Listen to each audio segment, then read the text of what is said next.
feel like Oh my I feel like God, it wasn't. Pops, Oh, we were muted the whole time. we're muted the whole time. Oh my god! Hold on. We're, Professional. we are starting off super super strong. Um, Oh, we're starting off super super strong here. Like what do we I'm such an idiot. Oh my keep God. calm? Keep calm and breathe slowly through your pants. Well, I'm sorry. You have to tell your Cal Ripken story again. Okay, I could definitely do that So for yeah, sure. Snuggle, how you doing? Thank you very much for letting me know. I would have probably we would have went on for another half an hour before I've noticed it. Yeah, for Oh my sure. God! Yeah, welcome in. This is of course episode 13 of the Royal Yappin. We're talking baseball today, of course, with my good internet friend Popstars. Yes. Hello. Hello. It's good Hello, to be here. hello, and yeah, you've done full streams where you're muted. Yeah, okay. It I mean, happens. I'm pretty sure that you can't be a streamer without actually doing an entire stream without being, Okay, then I I'm not a stream I get so far. Somebody has always told me you're muted. so fun fact. I had left my OBS up, right? It wasn't recording or anything like that. And I was playing my fishing game while I was at work because it was a very slow day, right? And next thing I know, I'm getting raided. Right, and I'm sitting here working because my laptop is right here. So I was in here working, and it's like everybody's like typing in my chat, like, "Hey, Raid, hello, are you there?" And it's like, when did this turn on? Like, what did I do to hit the button to turn my stream on? So, it was an impromptu midday stream whilst I was working. So, so Okay, well, again, you will have to tell again. Please introduce yourself to the stream. all right, hello, friends. I am Popstars. I'm going to be co-hosting here with D Block today. It's a great honor, privilege, and all that. Yeah. So a little bit about me. I love baseball. I've been a Baltimore Orioles fan for a very very very long time. Um, and my I grew up in Germany. And I came over here in 1994. And but my grandparents have been over here for quite a while. And the reason why I'm a big Baltimore Orioles fan is not only because like they lived in the area, right? They lived down in Aberdeen, right, where Cal Ripken Jr. is from. But like also like my grandfather was actually friends with Cal Ripken Sr. And they would sit at the kitchen table, and like this is down there on Barnett Lane down in Aberdeen, Maryland. And Cal Ripken Sr. lived over on Cloud Street. And they'd come over and they would just drink. They would be drinking oh my god, nastiest stuff ever. Miller Lite. They would be drinking cases of Miller Lite, smoking these Winston, and it was such a wonderful and surreal time. Like it was a great time. But like he was always nice when they weren't too drunk. But it was just really cool, right, to be introduced to, like, um introduced to somebody. Honestly, believe it or not, Cal Ripken Senior is the reason why, like, I really started liking baseball so much, because he used to tell these really fantastical baseball stories about when he was like a minor league catcher, and then becoming the manager of the Orioles. And it was really a cool time. I bet. So you're still living in the Baltimore area, or you don't have to dox yourself, but Sort of. Yeah, I live in Delaware now. all Not right. that Delaware is a gigantic place to live or anything like that, but no, I am about 60 miles outside of Baltimore, Well, and that's not too far. no, and I'm about 25 miles outside of Philadelphia. So Oh, really? I didn't know that Philadelphia and Baltimore were so close together. They definitely are. Unbelievable. they they definitely are. Well, And so it's Washington, nice. D.C. is right around there too, right, isn't it? Well, DC is pretty much right next to Baltimore. Yeah.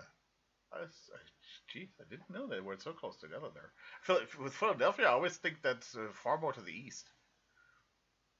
Nope, nope. They're pretty much parallel, right? Huh. Because like you got to think that when you're traveling up 95, take a look at the map on 95. It only curves ever so slightly east, like when you're coming towards Philadelphia, right? Because that's when that's when things start to curve back on the coastline.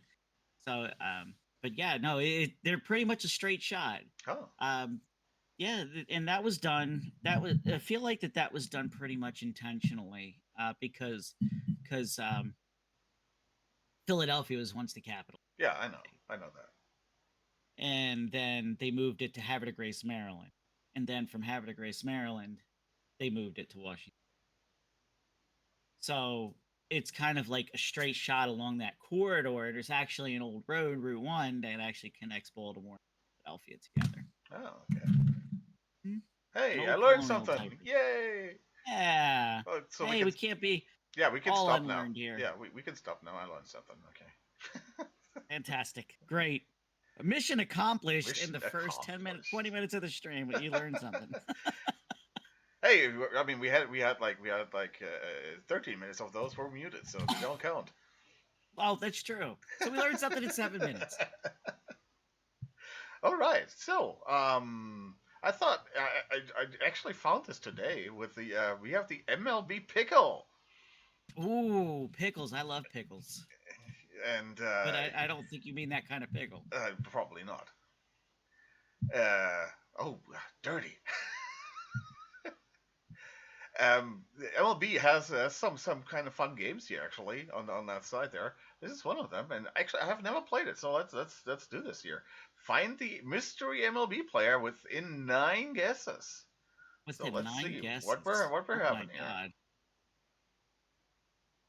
Nine Oh, guesses is a lot of pressure, dude. okay,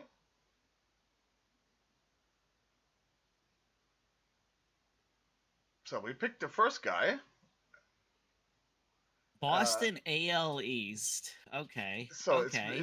he's not from Boston. That he Oh, he's not from is Boston. No, he's definitely not from Boston. He is the mystery Okay. guy. Is orange indicates the player plays in either the league or the division. So he definitely is he is an AL guy. Okay, and he's a Uh, righty. he Okay. throws righty, but he bats righty too because lefty is wrong. So he's a right-handed hitter. Yeah, He's in the AL East. he is either 30 plus or 25 and younger. Because if it were within 2 years, it would have been yellow or orange or whatever. And he's a righty? Oh my Yeah, god. a righty This is righty this is a lot and of young. pressure, D block. This is he's a righty AL East. He's not a third baseman, and he's either older or younger than 28. So it's either 30 plus or 25 minus. So So, so let me guess here. My guy, of course, here, Bobby Witt Jr. but that's not AL East, is he? Is No, Kansas but he's City AL AL? Central. AL East is not correct. It's AL Oh, AL East Central is or not West. correct. Okay. So AL Central is right. It is righty is correct, and he is from the U.S. And Ooh. so he is not a Ooh. shortstop, not a third baseman. He's not on the KC team, and he is. I would say he's older than 30, Righty, older than 30. and from the AL Central. AL Central. My God. Let me take a look here. Yeah. Let's look at let's look. I want to make an educated guess here. So we've got the Tigers, the Royals, the Guardians, the Twins, and the Chi Sox, right? So, you know, righty US kid. And not a This is. shortstop and not a third baseman. I would have said Paul DeYoung, but Paul DeYoung is a shortstop, right? Mm-hmm. And he's Let's see. older. Let's see. He's White Sox right Is he now. older? Like, let's see. Let's. Um. Paul DeYoung is from the White Sox right now. Might be a good guess just to see if it's really over 30 or not, or if it's younger than 24. Maybe he's younger, He could be younger, but like. but he would be Okay. 21 then. Okay. We can guess Paul DeJong then. That's Yeah, fine. let's do that. Yeah. Paul DeYoung. Paul DeYoung. He's a shortstop, 31. So yeah, he is 31. Ooh. So he's 31. Exactly 31. Okay, but AL okay. Central, So righty. He's from the U.S. So no J Ram or something like that. And I he's bet. 31. He's not a shortstop and not a third baseman. Hmm. Hmm.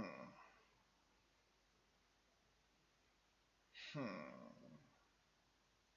You know And what?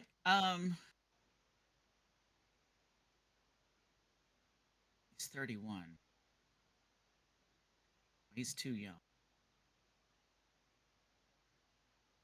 I was thinking maybe Naylor, but I don't think that Naylor is Naylor's not too old young. enough. Only 25. Yeah, Bo is only 25. Yeah, and yeah.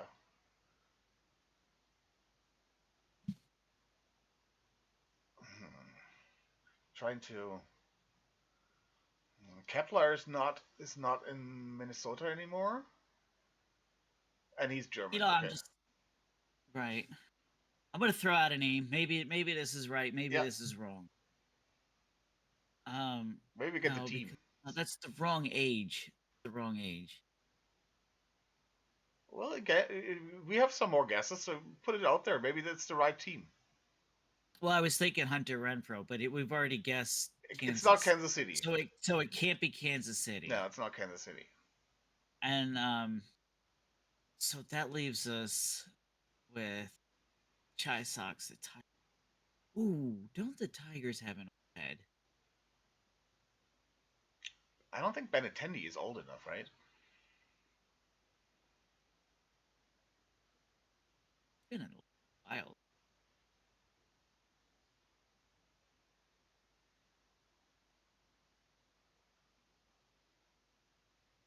That name to be Benintendi. It's not Buxton. Buxton's 32. Oh, and he's lefty. But anyway, He is lefty left.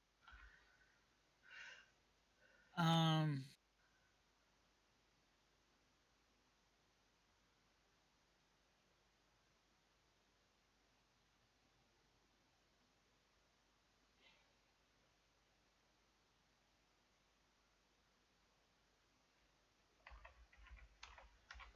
we'll try and Byron Buxton. Okay, uh, he is 31. mm-hmm. Byron Buxton, but it's not Minnesota. No, it is Minnesota. There you go. It is Byron It Buxton. was. Oh, it is Byron Buxton. Oh, wow! Look at that. Wow. Okay, Nice, we did it. Byron Buxton. You won in 4 tries. We Very did it. nice. I feel like that's got to be that's got to be a top contender. Yeah, I mean, well, with the USA 31, that's the AL Central does not have that many veteran players in there. That's actually a pretty young division. I feel like it's not like the Orioles there, but there are not that many, especially not that many old USA players in there. No, especially in Baltimore. Like they're all Yeah, young. yeah. All right. It would have to be a pitcher. It would be a pitcher. I can tell you that right now. That's Baltimore. Yeah, Charlie Morton. Yeah. I'm kidding. Okay, so let's talk a little bit about Baltimore before we talk about the games yesterday, because the games yesterday were, of course, a little bit, yeah, there were very few games.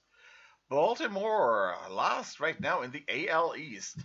I don't know if you've seen that. We had like a prediction stream, and we had both Minerva and myself. We had Baltimore at one. I actually had Baltimore, Toronto, Boston, Tampa Bay, and the Yankees last.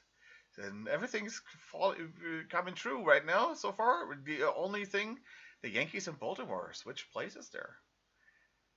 Yeah, Ugh. absolutely. I mean, it's still It's only tough. two and a half games. It's nothing. There's nothing lost or anything, but it's disappointing, isn't it? It's extremely disappointing because it seems like we have the carryover from like the playoffs from the last year, right, into this year. Yeah, sorry. Now, everybody in Baltimore, right, is saying, "Well, keep calm. We're not panicking," right? Well, I got to ask this one question: is like, when is the time to panic, right? Because, right, you get rejected by Corbin Burns. They offered Corbin Burns, 4 years, 210 million dollars. Great contract. Of course, we all know that he signed that $400 million contract for 8 years with Arizona. Hmm. Um, and so it's not like that the ownership is not willing to spend. It's just, why haven't they spent, right? We have such a plethora of like young talented players like down on the farm and currently in the major league that are just sitting on the bench, right? That should be moved, right? This is Baltimore's window right now that they're supposed to be winning, right? It's supposed to happen between 2025 and 2027. That's our window, Yeah. right? Because after that we have so many big free agents coming up, like Rutschman and like Henderson, and those people's contracts are going to be coming up, coming due. Um, and it seems like right now, it seems like Rutsch is not interested in a contract extension. So it makes it kind of tough. And then here we are, we're sitting at 5-8, right? Now, granted, I know that we're 13 games into the baseball season. Whatever, it doesn't matter, right? Um, but seeing the way that this pitching staff is performing, Kramer gave up 6 runs the other day, right? Like, these pitchers that everybody is saying, "Oh, they're pretty decent." They're not. Okay, we go out and sign Charlie Morton. Charlie Morton's 41. How much does he really have in the tank? All Hmm. right. Did he pitch well a couple of games ago? Sure. But did he lose? Yeah, definitely. Right? Like, he's not what he once was. He's not worth the value that they paid for him. He's not there right now. And So is far, he has started 3 games, pitched 13 and a third of an inning. Has an ERA of 8.78 and a WHIP of 1.88. That's and it's not major league. unacceptable. Yeah, those are not major league worthy numbers. Very No, simple. he's out there throwing batting practice, and like he showed it against like the Blue Jays and stuff like that. That he just does not have enough left in the tank to actually get it done, right? I mean, he was okay And last year in Atlanta with a 4.19 ERA there and a 1.28 WHIP there. That's decent. it's Giving him, decent, but is but he going to be able to turn that around in the AL East? So I think that's really going to be the difference maker there. Okay, sure, you play a lot of good teams in the National League, but I don't think that, like, even today, I still don't think that it really compares to the monster that the AL East still is. yeah, and the thing really, the what's really the one of the big problems in the AL East, I think the stadiums.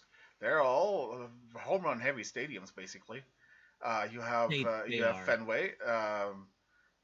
That is home run heavy on that, at least on one side. You have the Yankee Stadium.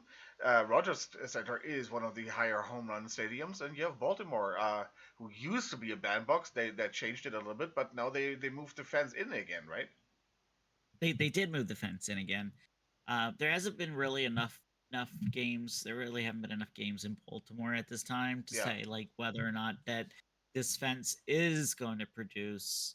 like they want it to for Mount Castle, right? The reason why they brought the fence in is because of Mount Castle, right? Because you saw last year when they moved the fence back, like how many outs did he create, Mount Castle, right? Because he hit the ball to deep left and it was caught. We banged it off the wall. Whereas if the fence was never touched, those would have all been home runs. So Yeah, but they took away. I felt the old stadium fences there actually were negative for you guys because you could not attract any pitchers there. Uh, No, uh, you couldn't. because it was kind of like Colorado. Nobody wanted to pitch in Baltimore. It's true too. Nobody wanted to pitch in Baltimore, and that's So because of that reason. But yeah, it's just like, well, then why can New York attract so many pitchers, right? And well, that's that's because they just the pay them. money that the and it's not only the money for the contracts, but New York offers a unique thing of getting extra money for advertisement stuff and opening car shops and Right, exactly. The whole thing is, so right now, it's like everybody's saying, down in Baltimore, don't panic, don't panic, don't panic. But I got to tell you, Charm City is not gonna sit by idly and not be happy about it if this continues, because this is something's gonna have to change. yeah, Whether as good as Elias is at scouting, I question his ability to field a competitive team at this time, yeah. and only because of the pitching, right? Really, if you look at If the pictures here, I pulled them up here. They are this just I'll make it a little bit bigger here. Check that so you can see one can see better here. This does not really look like a team that wants to contend with the pitching staff here. Very simple. No, and Tomoyoki's pitching tonight. Segueno, he's pitching tonight. And he's not really a starter kind of presence guy, right? He's small. He's never really gone like the Well, he's whole taller than me, like but he's 35 already too. yeah, like he's not he if he pitches well today, Yeah. right, then maybe I'll be happy with him. But at the moment, I'm not happy with him. So far, Right? he has two starts and nine in the third innings, so he can't even go deep here, right? No, you're talking 4 or 5 innings, maybe, right? But that seems to be the way that MLB is trending, right? Yeah, that's true. That's Your true. pitcher goes 5 innings, your pitcher goes 4 innings. Yeah, but the four innings, Um, you don't even get the win there. I mean, that's you just don't even get the win. You don't even get the win. And there was like a time, I don't know if you remember, like people used to experiment with that, right? Like with an opener, right? You're gonna pitch 2 innings for me, then I'm yeah, gonna bring in long relief. Like we can't play baseball like that, at least not in Baltimore, right? Like maybe Segueno is gonna be that person to really solidify the pitching staff. We'll see. But like with G Rod out, and then now we've got Krema's Eflin falling out with apart. the latch stream, Yeah, with a Krema's latch falling strain. apart. Kramer is shit in the bed right now. Like he's not throwing the ball well. He does not look like he did 2 years ago.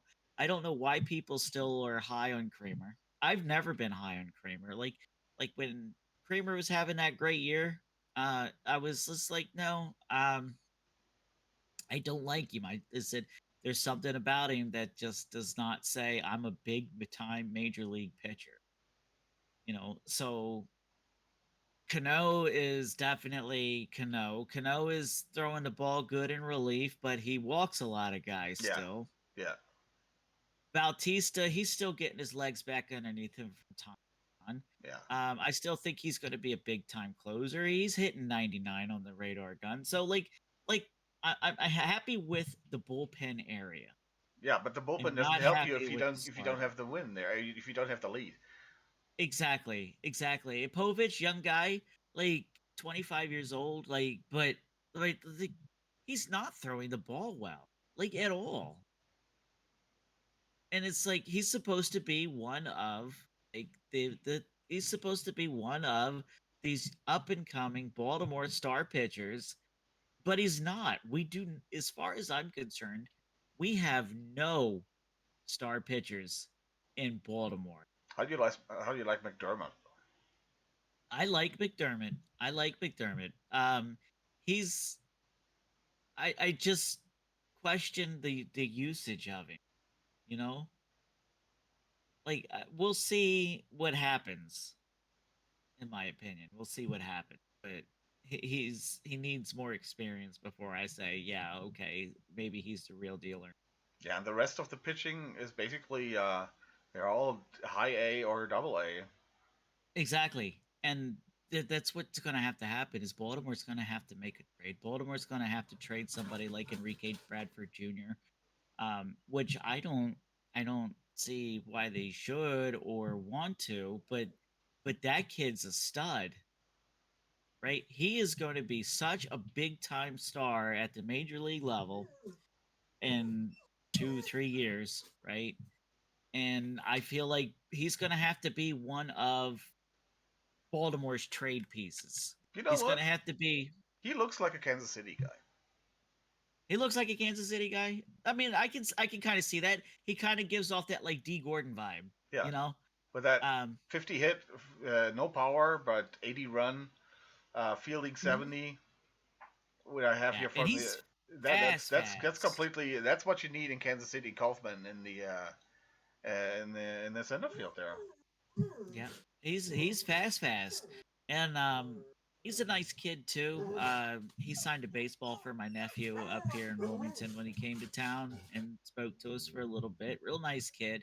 But like from like a talent level wise, like he's gonna be a big time star in MLB. It's just that I just think that like if Baltimore wants to win and Baltimore wants to win now, they're gonna have to make some trades, and they're not trading Basalo. They're not gonna trade Honeycutt. They're gonna probably end up trading like Enrique Bradford Jr. If they don't trade Enrique Bradford Jr., then what's going to happen is they're probably going to have to find somebody who's willing to buy on Cedric Mullins and then maybe bring up Enrique Bradford Jr. as a fill in for Mullins because Mullins is getting old. As much as I like Mullins, and Yeah, Mullins seems to have found his stroke this year, um, and he looks like he did 2 years ago. I just feel like that he is just not the answer right now. Um, he's gonna have to become a trade piece somewhere. yeah. He's not somebody who carries the team, right? He's somebody who contributes to it, but it's somebody who carries the team. Definitely, definitely, definitely. Like I feel like um he would be better fitted in a different offense. Mullins would be because, like I said, he's getting older. It's time to move on from those centerpieces that we once highly touted. I know he's hitting the ball well. He looks really great. He's like I said, he seems to have found his stroke, but at the same time, like I'm a firm believer in like let's sell high, Yeah, me too. Me too. So I really like that too, and that's why I'm so mad about that. They did not trade like MJ Melendez and Prato when I thought that it was clear that they would not be a big time major league talent there, and at best basically yeah average MLB talent. yep. When they were high on in the prospect list, then get rid of them. Get rid of them now, and you can actually get something for them. But yeah, I definitely agree, and that's kind of why I'm kind of disappointed that we didn't trade Kurstat for like yeah, Jackson Job last year or like Torque, because Detroit was willing to trade Torque if they included Kurstat and a couple of other prospects. yeah. And Kirstad is not the answer. I think they're in Baltimore. No, right now he's a fill in for Cowser until Cowser's thumb heals. How long is that gonna be? 6 weeks at the very Okay, least. Then you got to throw in rehab on top of that. So so probably All we're Star break, probably looking at 12 weeks. All Star break. All Star break. Yeah, And Kowser's a big time player. Yeah, yeah, he is. He Kowser is is. He a is. 30 home run I guy. like him. I like him a lot. And Kierstad is just not up to it. Very simple. Kierstad is that old. He's a '90s guy. Okay, didn't think Yeah, that. he's a 90s kid. He had that myocardiopathy or something like that. And that kept him out of playing for a while. Yeah, I loved him He in the had to. draft there. I really thought Kansas City had that pick there, the number 4 pick at that time in that draft. And I was really hoping that he would drop to Kansas City. But hey, we got Asa Lacy. That's even worse. Yeah, right. But yeah, I mean, like it seems like right now that was like a wasted number 2 pick, but like could this kid switch on the power and like put up like, Joey Gallo numbers? Yeah, he could, but Uh, he's going to have to he's going to have to flip that switch to hit that 40 home run yeah, ball. yeah, So yeah.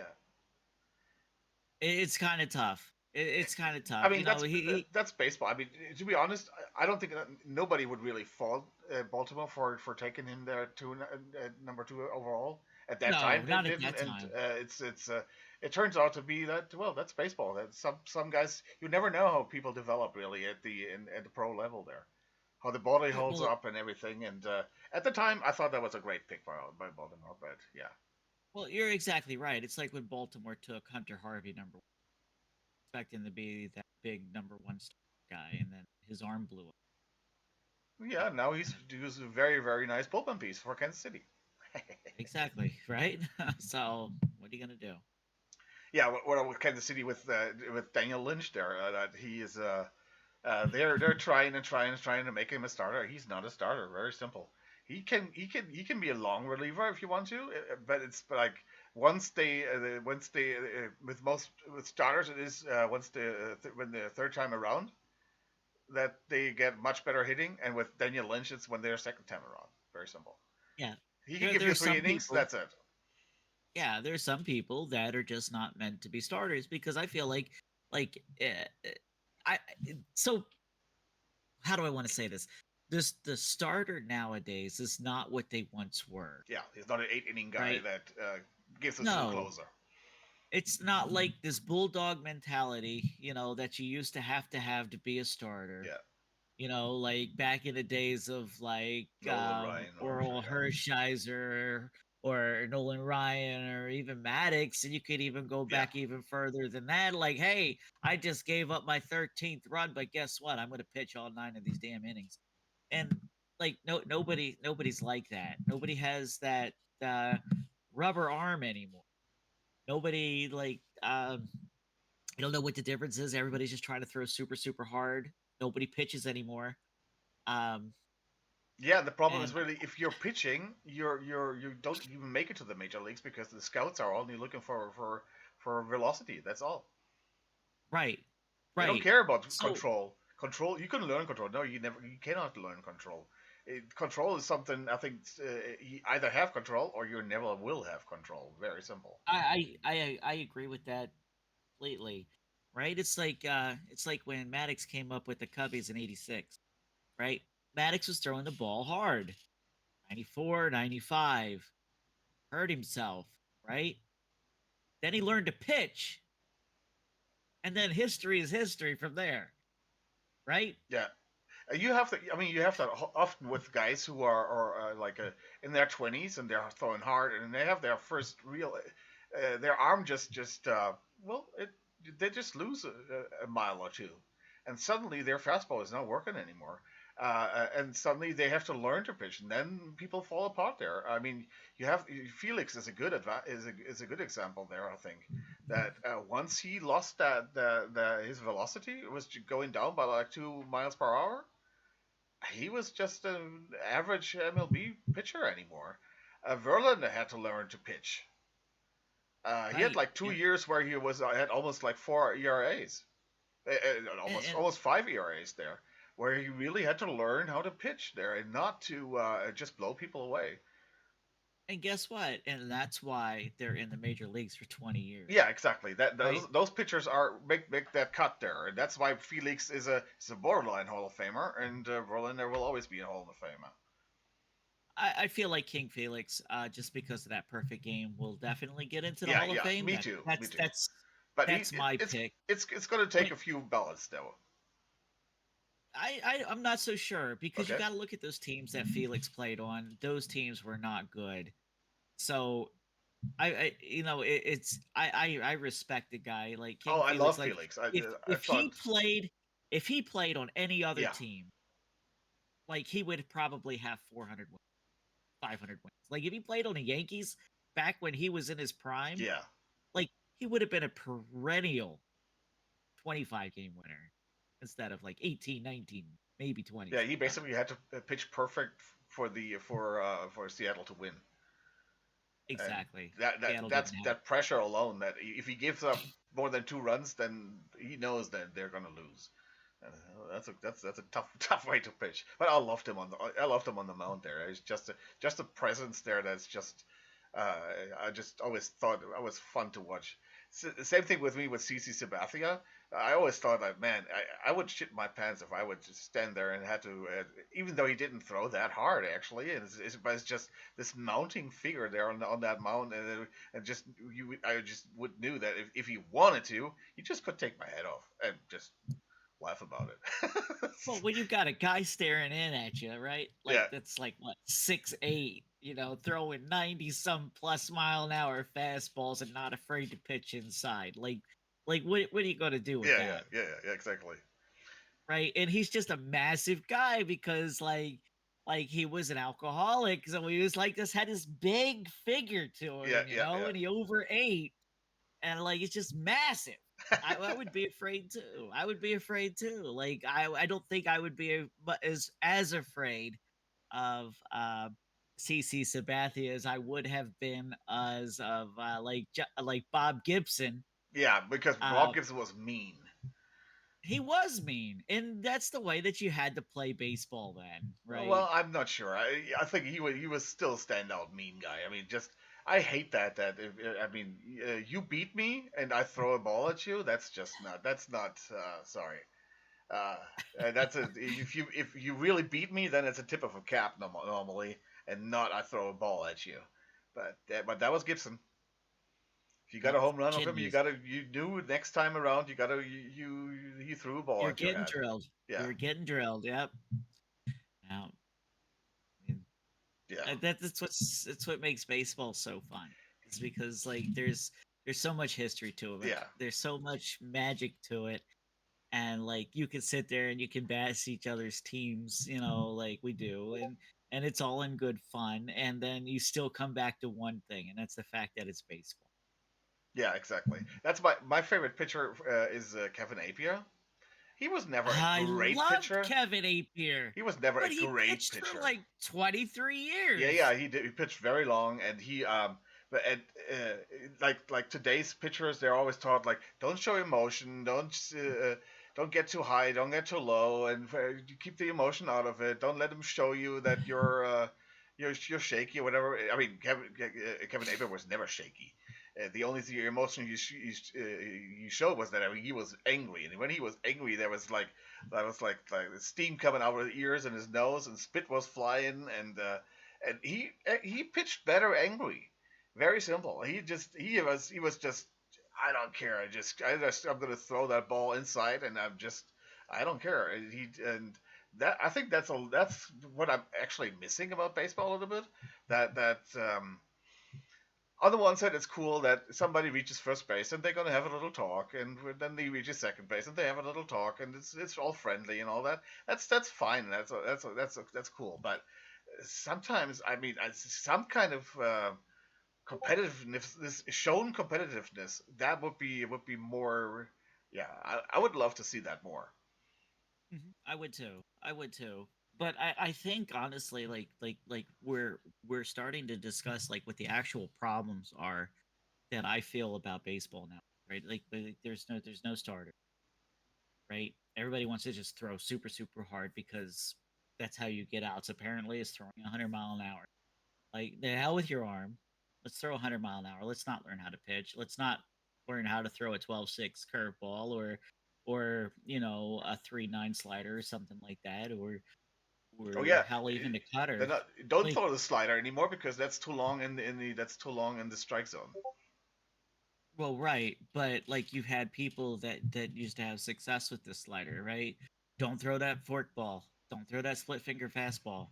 Like how many like pitchers in the '90s lived and died by that splitter? There was a there was a pitcher that pitched for Texas. I'm trying to remember his name. Was it maybe it was Kenny Rogers? Like that had that great split finger fastball that would start in the middle of the zone and just die.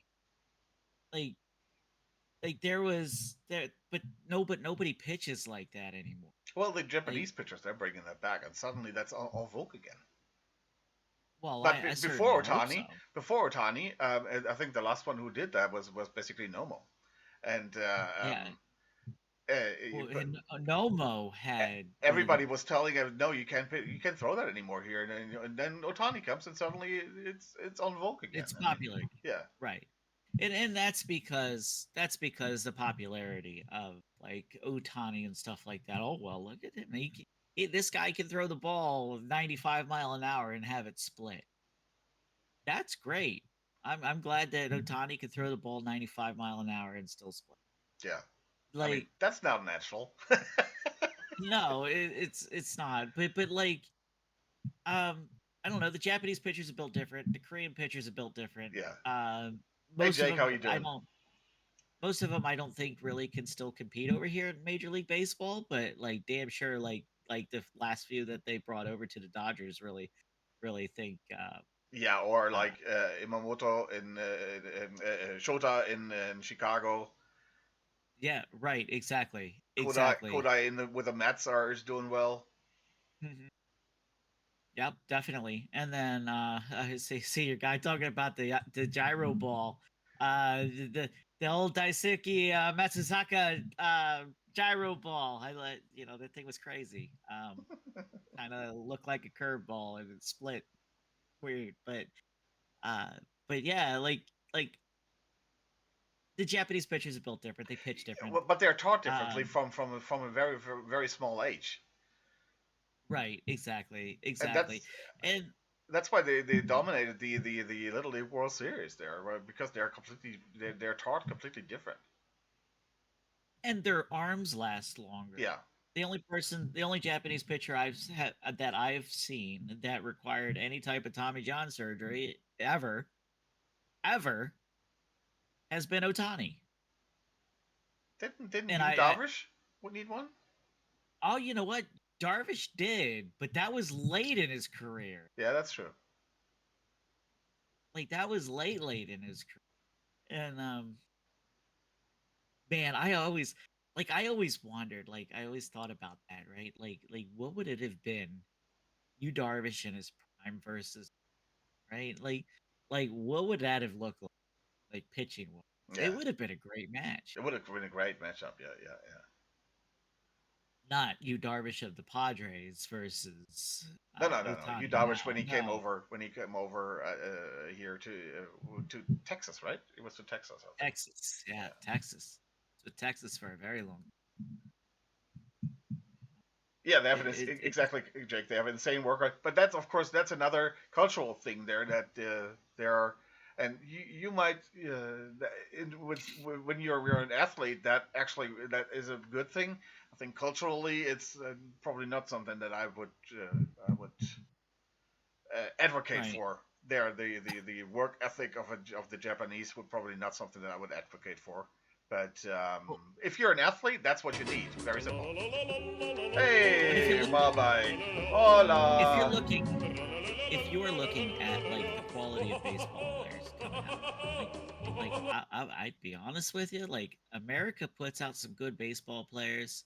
Hello, Marbike, how are you? America puts out some good baseball players in a room.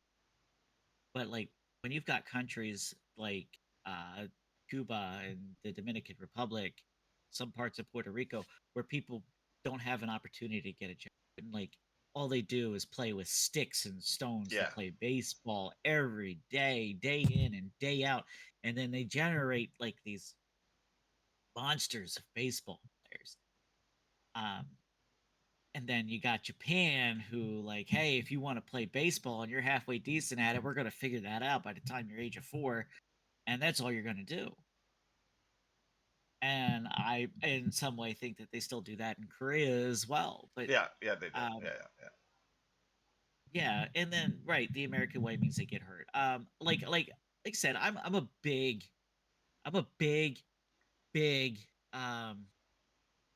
Baltimore Oriole fan, and like I love Jim Palmer, and I love Jim Palmer because he speaks his truths.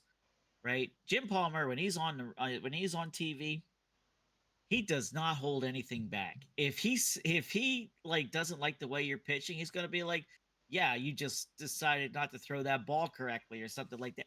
He'll come out and he'll just say it, right? yeah. And his thing was is like his like he got in trouble for it one time because he criticized the way that players were being taught. It's like nobody does long toss anymore, right? He was like, when I was a pitcher, all we did was long toss. All we did was long toss. We'd be throwing the ball 50, 75 yards every single day. And maybe there's some truth to like maybe playing long toss every day and that way your arm doesn't blow up. But also was Palmer throwing 95, 96? I don't think he was, No, but they didn't have really have radar guns then, but then again it goes back to that pitching. Could pitch. He could throw that curveball. His curveball was dominant for how many years? Like until he started having back problems. You know, um, Marek, I but got an operation on my hand on 2 days ago, so my finger is back is normal again here on this finger here. Yeah, I think if you see that because that it could still work is if you for example 2 years ago you had Greinke pitching for Kansas City there, and still yes, pitching below 4 ERA with a and he could his fastball was 88. yeah, but Greinke could pitch. Yeah, There, and there was no there was no two ways he around it. still had an ERA under 4. And you cannot tell me that it doesn't matter how hard you throw. To be honest, what it matters is how big the difference between your off speed and your fastball is. That's the Yep. that if you throw an 80 mile per hour fastball, you can live with that if your off speed pitches are even slow. It's like these 10 miles per hour slower. You're the hitter just does not cannot catch up with that. And Uh, of course, if they sit on the fastball, just wait for the fastball, then it's kind of tough because you cannot bowl it by somebody there. Of course not. But so your fastball will never be an out pitch, but it shouldn't be. It should be like a slider or a curveball or a changeup that should be your out pitch and not your fastball. I definitely agree. It's like if we go back to like Tim Wakefield. Tim Wakefield pitched Yeah, what 25 seasons or the something crazy like that. knuckleball. Yeah, His fastball was 91. 91. But when you throw a 37-mile-an-hour knuckleball yeah, or a 40-mile-an-hour knuckleball or a 60-mile-an-hour knuckleball because it could vary the speed like that, like what are you going to do? exactly. Right? But you're right. It's all about pulling that string, right? You can buckle knees. Like, and you see it with Judge a lot, right? Like, when somebody pulls the string on Judge and he swings the bat and goes down to one knee, he's fooled. Yeah, exactly. And that's it's basically the easy way out of to go just for speed. But to be honest, the hitters are way too good for that today. You had like with Kansas City the Carlos Hernandez. He's now we waived him. He's now in Philadelphia. He was pitching like 102 miles per hour, but they hit him because it was just straight. And if you throw a straight ball to a major league hitter, and I don't care how good, even Ramon Laureano will hit that thing because he's a major league hitter. He's a bad major league hitter, but a major league hitter is still somebody a very elite baseball player. It reminds me of that one closer Baltimore had back in the trying to late 90s, early, and he would throw 100, but like he was inaccurate. Like all he did was throw straight fastballs. Yeah, That's all he did. Like you have no staying power if you can just throw the ball straight. yeah, Because you're right, the hitters are too good. The hitters have too good of an eye, yeah, right? So you can't throw the ball straight. You got to vary it. You got to pitch inside, outside, low, high. Maybe hit the corners if you think that you can hit the corners. Like if you're accurate enough, which I would argue that most relievers are not because they're just specialists anymore. yeah. Okay, let's go back to the to this season here. All Um, right, let's do it. what? Let me get your prediction here for the AL East. Okay, yeah, definitely. So being a Baltimore fan, I would like to see Baltimore finish on top, Yeah, but Baltimore's not going to finish on top unless they make a move for. I think they So will. let's Okay, let's assume they They will. they they will. Okay, so assume that they will, then I would like to see Baltimore on top. Now, the way the Blue Jays are playing right now is kind of hit or miss, right? Because Blue Jays should really show like really good glimpses of greatness there. But I feel like for them, it's going to come down to pitching. Like, is Gosman going to be Gosman of last year or the year before? Hmm. Um, he's a hard nosed type of kid. Like kid anymore, but like, I watched him come up with Baltimore, and he's got a chip on his shoulder against him. So like, I'd like to see like maybe Blue Jays coming in like second, Hmm. um, and Baltimore in first. But like, I can't really say that that's what's going to happen. But and unless Baltimore, like I said, makes pitching, but New York, like we could talk about New York. New York is starting to show their cracks, Yeah, right? They're starting to show that they have age. They no longer have Cole, right? Because Cole's going to be out until what 2027 at this point. yeah. That's even if he comes back at his age. Like he's not a young kid. I don't. Yeah, Um, it wouldn't surprise me if he comes back and then basically retires. Then after that, right, right. And I guess it's all going to see like how his rehab comes yeah. down. So like New York is going to slip. New York is going to slip probably down below Boston. And I say that because like I think I see Boston staying right there where they're at, steady Eddie, the finish in the middle of the pack. Hmm. They've got a really good young core of They players, do. They do. Yeah. and I like that for them. Like I feel like that Boston is going to be, like I said, a steady middle of the pack, and of course you're going to have Tampa Bay is just going to sit at the bottom, not only because of the little league park that they're currently playing in, but also the fact that nobody gives a damn about Tampa Bay. Yeah. Um, so they're not going to get the span. They're not going to get the fan base. Ownership isn't going to spend any money on them. They've already proven that they're not going to spend any money on them. They're going to tank the price of the Rays, and then they're going to sell it off to Nashville and move it.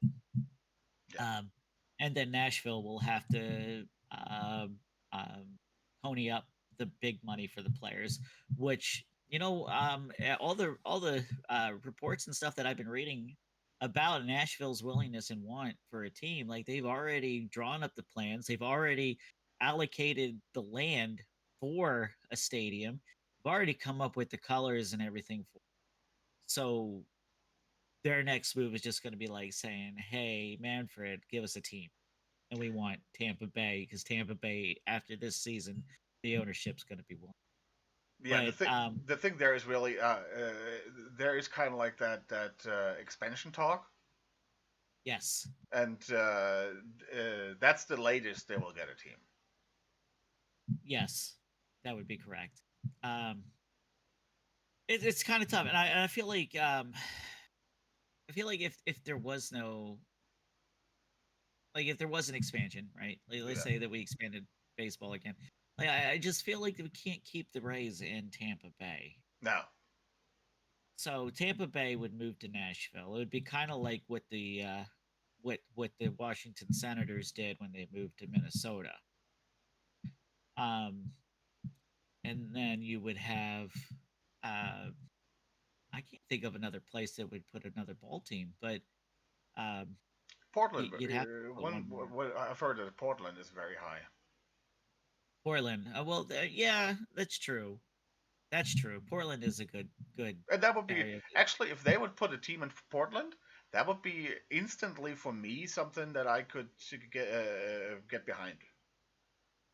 Okay, I can see that. I mean, Portland's got the Sea Dogs out there, the AAA affiliate of Seattle there, right? Yeah, And then they've got I mean, yeah, I guess and everybody's talking I about, guess of the course, bringing Mariners. the Expos back, but that's not going to happen. I think if they got No. if Canada gets a second team, that would be kind of like Vancouver. Yes, Montreal wants a baseball team back bad though. Like Yeah, they I know, they but they're not going to make that to happen. no. I don't think they could afford it.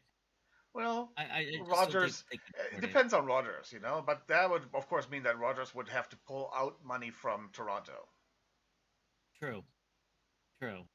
Um maybe have like an East type of like an East Coast type of Canadian team. I don't know where you would put it. Maybe London or something like that. Like decent city, but I feel like London's kind of still kind of It's too close to close to Toronto. London is too close to Toronto. You have Detroit, London, and Toronto basically in a Because you couldn't put it out in BC, you couldn't yeah. put it west because there's like nothing in BC. Well, Vancouver. Oh yeah, I guess you could do Vancouver. You can't do Edmonton or something like that. That's there's nothing there. Uh, Quebec, Calgary, that's just not, dude. That's not. They're also not baseball towns. Edmonton Yeah. actually is a baseball town, but it What do you think about has, Buffalo? I don't know. Buffalo, the times that, I mean, with the Bills and the Sabers, both basically having always trouble of market size and always being the little brother to New York. I don't think that giving them a major league team will work out, because the examples of the Sabers and the Bills, they have shown me that that's not going to work out. It's the same thing as if you would bring the Hartford Whalers back in hockey, for example.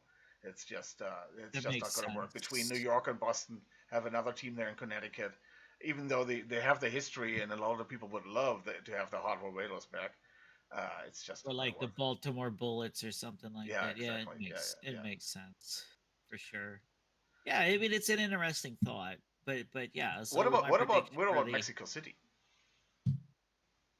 Mexico, Yeah.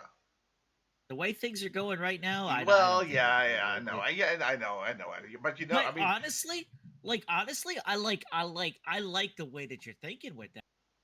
Right, some of the Mexican ball players are fantastic. Right, and I feel like that if there was like a Mexican team like Mexico City, like I mean, I all Latin feel America would be basically Latin America's team. That would be a merchandise heaven. oh, MLB would make a fortune on. They would make a fortune. Um, and then that would actually drive the economy of Mexico City because uh, the Hispanic culture down there is all about baseball, you know. Yeah, So they love their baseball as much as they love their soccer, and I really feel like that might be something special there, D Block. And plus, like the way that the political climate is over here, like maybe it would strengthen relations, right? Because like who doesn't love baseball? yeah, exactly. Everybody loves baseball. And I mean, if you've ever seen a Mexican soccer match, or that's a great atmosphere there. The fans Oh, it is. they're producing a It great is. atmosphere in the stadiums. It's completely different than the I'm sitting down and entertain me crowd in America. And Yep. yeah, I think from a business standpoint, that would make the most sense to me. That even before Nashville or anything, put a team in Mexico City. That would be, from a Yep. business standpoint, for the MLB, would make the most sense for me. But yeah, I'm a I Carolina. definitely agree. So you would have Nashville probably staying in the East. You would have Mexico City. Like if that was a thing, they'd go to the AL West. You would have to realign. You would have to realign the Athletics to the Central, and then we would just have to plug in one more team. No, we wouldn't actually. We wouldn't have to put anybody in. But that's what you could do. Yeah, you could go with have four divisions again. You Like could. you could go with four divisions that you have 16 teams in the AL and 16 teams in the NL then. And that's probably what I would do, probably have four divisions then. You could even make a case. Could even make a case to put like Nashville National League because I feel like out here on the East Coast we don't have enough uh, National League love. Right, we've got what three teams technically. We got Yeah, the but Nationals, we got the Phillies, and we got the Mets. yeah, they could have like a rivalry developing with Atlanta. Right, right. I think it'd be fun. Yeah, I think it would be fun. yeah, yeah. But yeah, so the prediction for the AL East, I'd like to see Baltimore finish on the top. Toronto probably close second, and then Boston, New York, and then Tampa Bay. Okay, I got Um, actually I before the season I actually had the Yankees below Tampa Bay because of the age, and at that time already when we did the predictions, it was already that Cole was out and that Stanton was already out, and yeah, I had the Yankees actually below that, and I'm sticking to that. The Rays, I did not think that the Rays would be that bad as they are right now. I just looked at them; they have two outfielders that yeah, are if you have them in the depth chart here, they have two outfielders, and one of them is Jake Mangum, who is 104.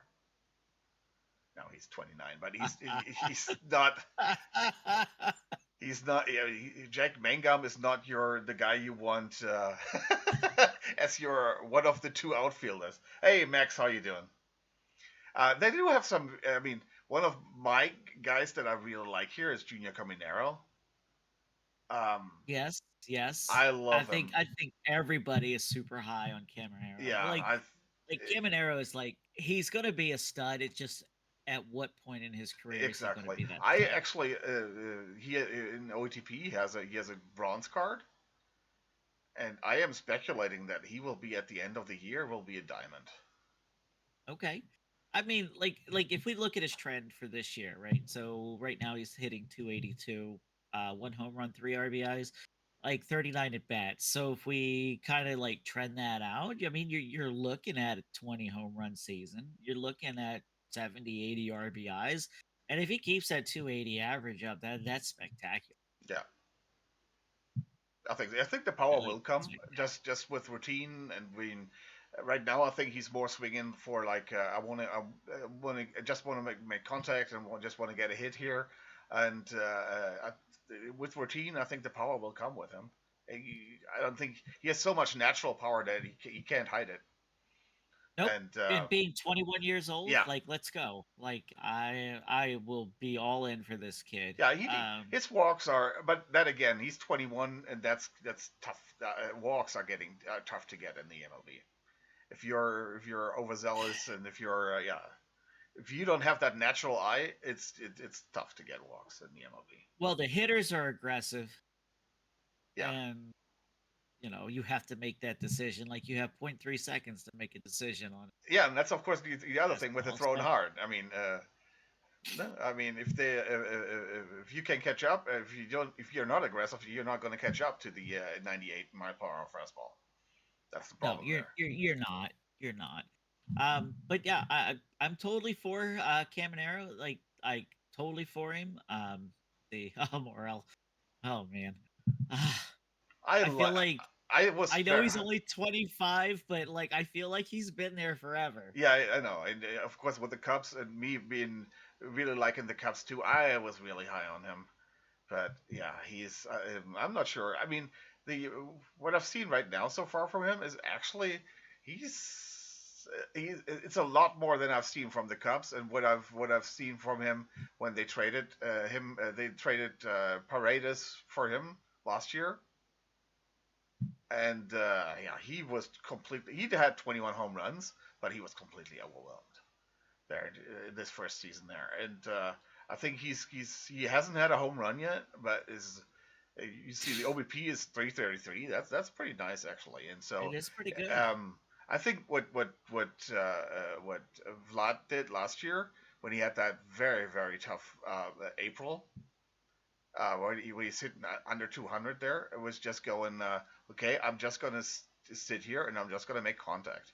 I'm not gonna swing for home runs. I'm just gonna try to get into a rhythm by making contact, and everything else will come after that. It will just come naturally, and it worked for him perfectly. And I think that is a lot of people are trying that at least now after it works so well For for him. sure. And I think that's the right way to go with it. But everything else in here, from the hitting side here, those two Morel and Caminero, and the rest. Curtis Mead, I was never high on him. Understandable. Um, I really feel like, and then this is going to sound totally biased on me, but like I really feel like that Brandon Lowe's still going to be like the leader of that team. He's coming into his age 30 yeah, season. definitely. Um, he's big 20 home run guy, and I'm a little biased of him because he went to Maryland. Go Terps. Fear to turtle, all that. He's still going to be that guy. He's still going to be that guy. It's just that, like I said, like I feel like that this is a make or break season. I think you're going to see Brandon Lowe probably traded mid season. Um, for what I have Yeah, no idea, I could but I could there's see going to that. be Yeah, people asking for him. But yeah. you know, And they have. I mean, they have a little bit here common. Is Carson Williams, of course. Carson Williams, of course. Everybody expects him to be up here in this year, and he's of course a big time shortstop prospect there. Xavier Isaac, I was really high on him in the draft. Not sure if he will. I think he should be the heir apparent for Brendan, I would agree. but the rest, I like Trey Morgan, but yeah, no, he's definitely not more in the outfield there. But if you see that, that's not the typical Tampa Bay here, right? I mean, it's just here. It's just Brady Hopkins here is basically the first pitching prospect they have. That's not what you expect from Tampa Bay. Definitely not from Tampa Bay because if you got to remember back when Madden was like running the team and stuff like that, like you had like big time prospect after big time prospect after big time prospect. I think Yeah, what we're seeing kind of goes back to what we were discussing about them being sold and moved, right? Like right now, it doesn't seem like that they care. And I think ownership is really showing that with um, their lack of drafting those big time prospects. Like they got burnt by Franco, yeah, Wanda, yeah, yeah, yeah, yeah, and then they I mean Junior Camareno, yeah, big on him, but like you're not putting out the archers, you're not putting out the Snells, you're not putting out the prices, right? You're missing not even the those once Shields, yeah, upon a time, right? The shields, like you're missing out on those big time, like former, like big time pitching prospects that Tampa Bay was once known for. yeah. And it's much easier to move pitchers than it's moved to move position players, I think. I would agree. I would agree. Um, to an extent, I would say, but you're asking an awful lot for a pitcher when you move him, Yeah. right? Because you're gonna ask for more for a pitcher than you would like a top. Yeah, that's what I mean. I mean, it's if you move in a pitching prospect, there's a lot more you get back for him than you move for example, like Carson Williams, who is one of, I think, like the number two. Marcelo Meyer is, I think, the number one shortstop prospect, and then it's Carson Williams. So I think if you have somebody like the second best pitcher is going to get a lot more in return than the second best shortstop.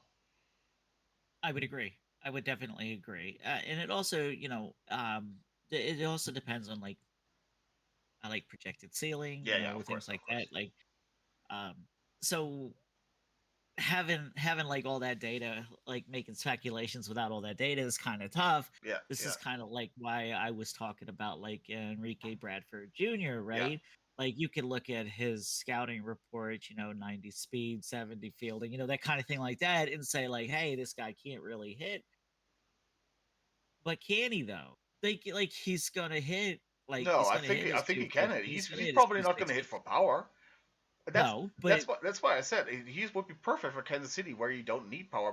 Basically, where power, if you're a power guy, it's actually it's more of a table problem. setting, Yeah, right? you need Like what you he's a need is table line drive setter. hitters that hit doubles and have speed and have a good average, have a good swing, and have a good compact swing there that gives you doubles.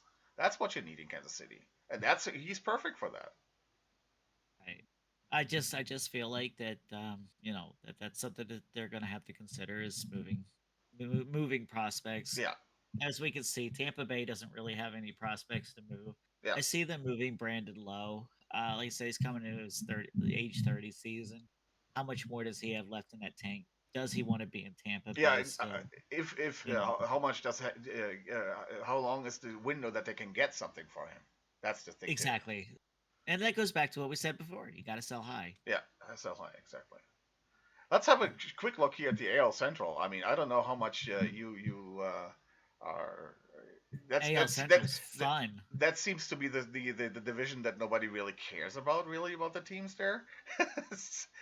Well, that's because they've been so mid for so long, Yeah, right? Like when remember, I don't know if you remember like a couple years ago, like when the White Sox were like at 500 basically, and they were at the top of the AL Central. yeah, Like that I feel like that's why nobody really thinks about the AL Central, but now you've got the like big time players in like Detroit. I know you don't like Detroit, but hmm, like Jackson Job, Torque, like they just have some people up there ugh, that you're just like excited about, and yeah, that's getting the fan base excited yeah. about it. Now everybody wants to talk about Detroit. And then, like the Guardians, like they had a whole 9 people in their stadium yesterday. Like it was a big sellout crowd for them. Um, that like uh the MLB players on the field outnumber the number of fans in the stadium. And the Twins went out and spent all that money on like Correa. They extended Buxton, and then they flopped, right? Like they traded away Jose Barrios to they went to Toronto. And Arias. then like Arias, yeah, like Julio Arias, yeah, like what are you gonna do now? So the Twins are basically a garbage team along with the Chicago White Sox. The White Sox need to be sold. Okay, flat out, point blank, sell the White Sox. Right? There was talks about them moving out of that, but then they extended the stadium. But um, so I don't see them moving. But like at some point, Major League Baseball is going to have to come back to the White Sox and say, "Bro, what are you doing? You need to field a competitive team because they don't have it." They liked Luis Roberts. Luis Roberts is, hmm, I don't know, big power, kind of meh. Yeah, Like the problem with him is of course the injuries that he has. He right, had over the years. He never really got it going there. And I mean, the one thing, of course, I mean, they had so much talent there like 3 years ago. They had so much it's talent, true. and it just completely fell apart because, yeah, this is that's what that was kind of like a team that was set together by a complete somebody who had no idea about baseball, but just looked at numbers.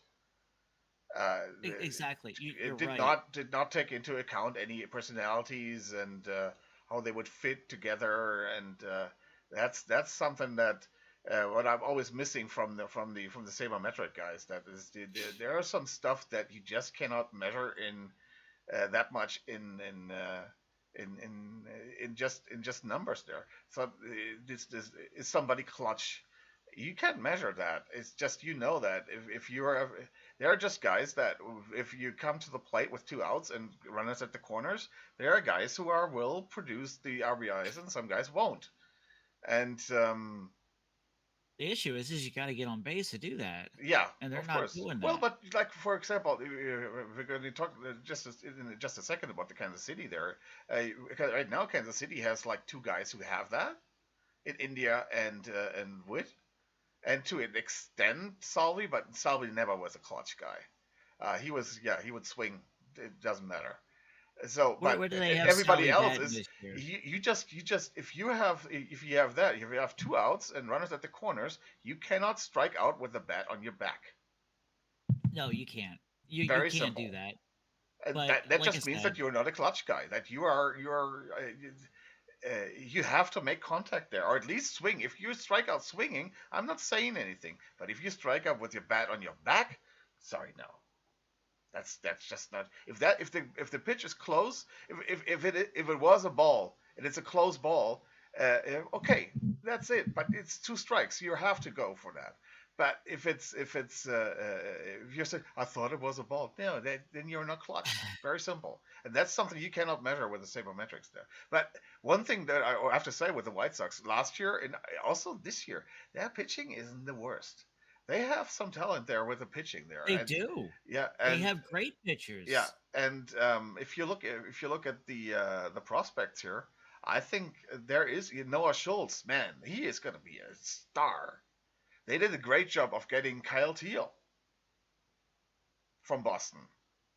I agree. I I love definitely Hagen agree. Smith. Like I love big time Hagen hitting Smith. catcher. Like that's what you need. Yeah, I do And the like. fact that like you know what they always say, right? Right? D block the fastest way to the major leagues is be a right-handed throwing catcher but hit left. And that's what he does. Yeah, Like that's why people are big on Teal. yeah. That's And basically Joe Mauer. basically yes. And the kid can hit, like there's no doubt about it. And Yeah, he's got a big time arm. So like I think that that's great. But like what are you doing with that team? You got to ask the ownership that yeah. because Where do you want to um go? Because the the the uh, uh, uh, the prospects are there here. When you look at that, Jacob Gonzalez here, I love him. He's going to be a superstar second baseman here, Jacob Gonzalez. I don't know what they're going to do with Cuero because they have Teal now. And Teal is going to be the catcher. They're probably going to move Cuero to first base. They have that or they're going to trade him. or trade He him. could Yeah, you can trade him. There, he could make a nice Cuero is a good addition catcher. piece to a trade. Cuero is a good catcher. Maybe not an he's not an Adley Rutschman type of catcher. Not that good, but he will be a very he's kind of like a Real Muto type catcher. So more known for his offense than his catching ability, but he's still going to be good. And I think he could if they make him a first baseman, I think that's fine too for them. Well, uh, seeing how the White Sox don't necessarily have like a top infield prospect that could play first base Yeah, that hits well, I mean, I think that that could be that could be a reasonable fix for sure. Uh, it's I just have to look at the White Sox like roster here, and it's like you have to ask like is it the management, is it is it the ownership, like why have the White Sox been so bad for so long at this point, right? Like back when like Mark Burley was there and things like that, like they like Vizquel, like they had like a good team, right? And they had a competitive team.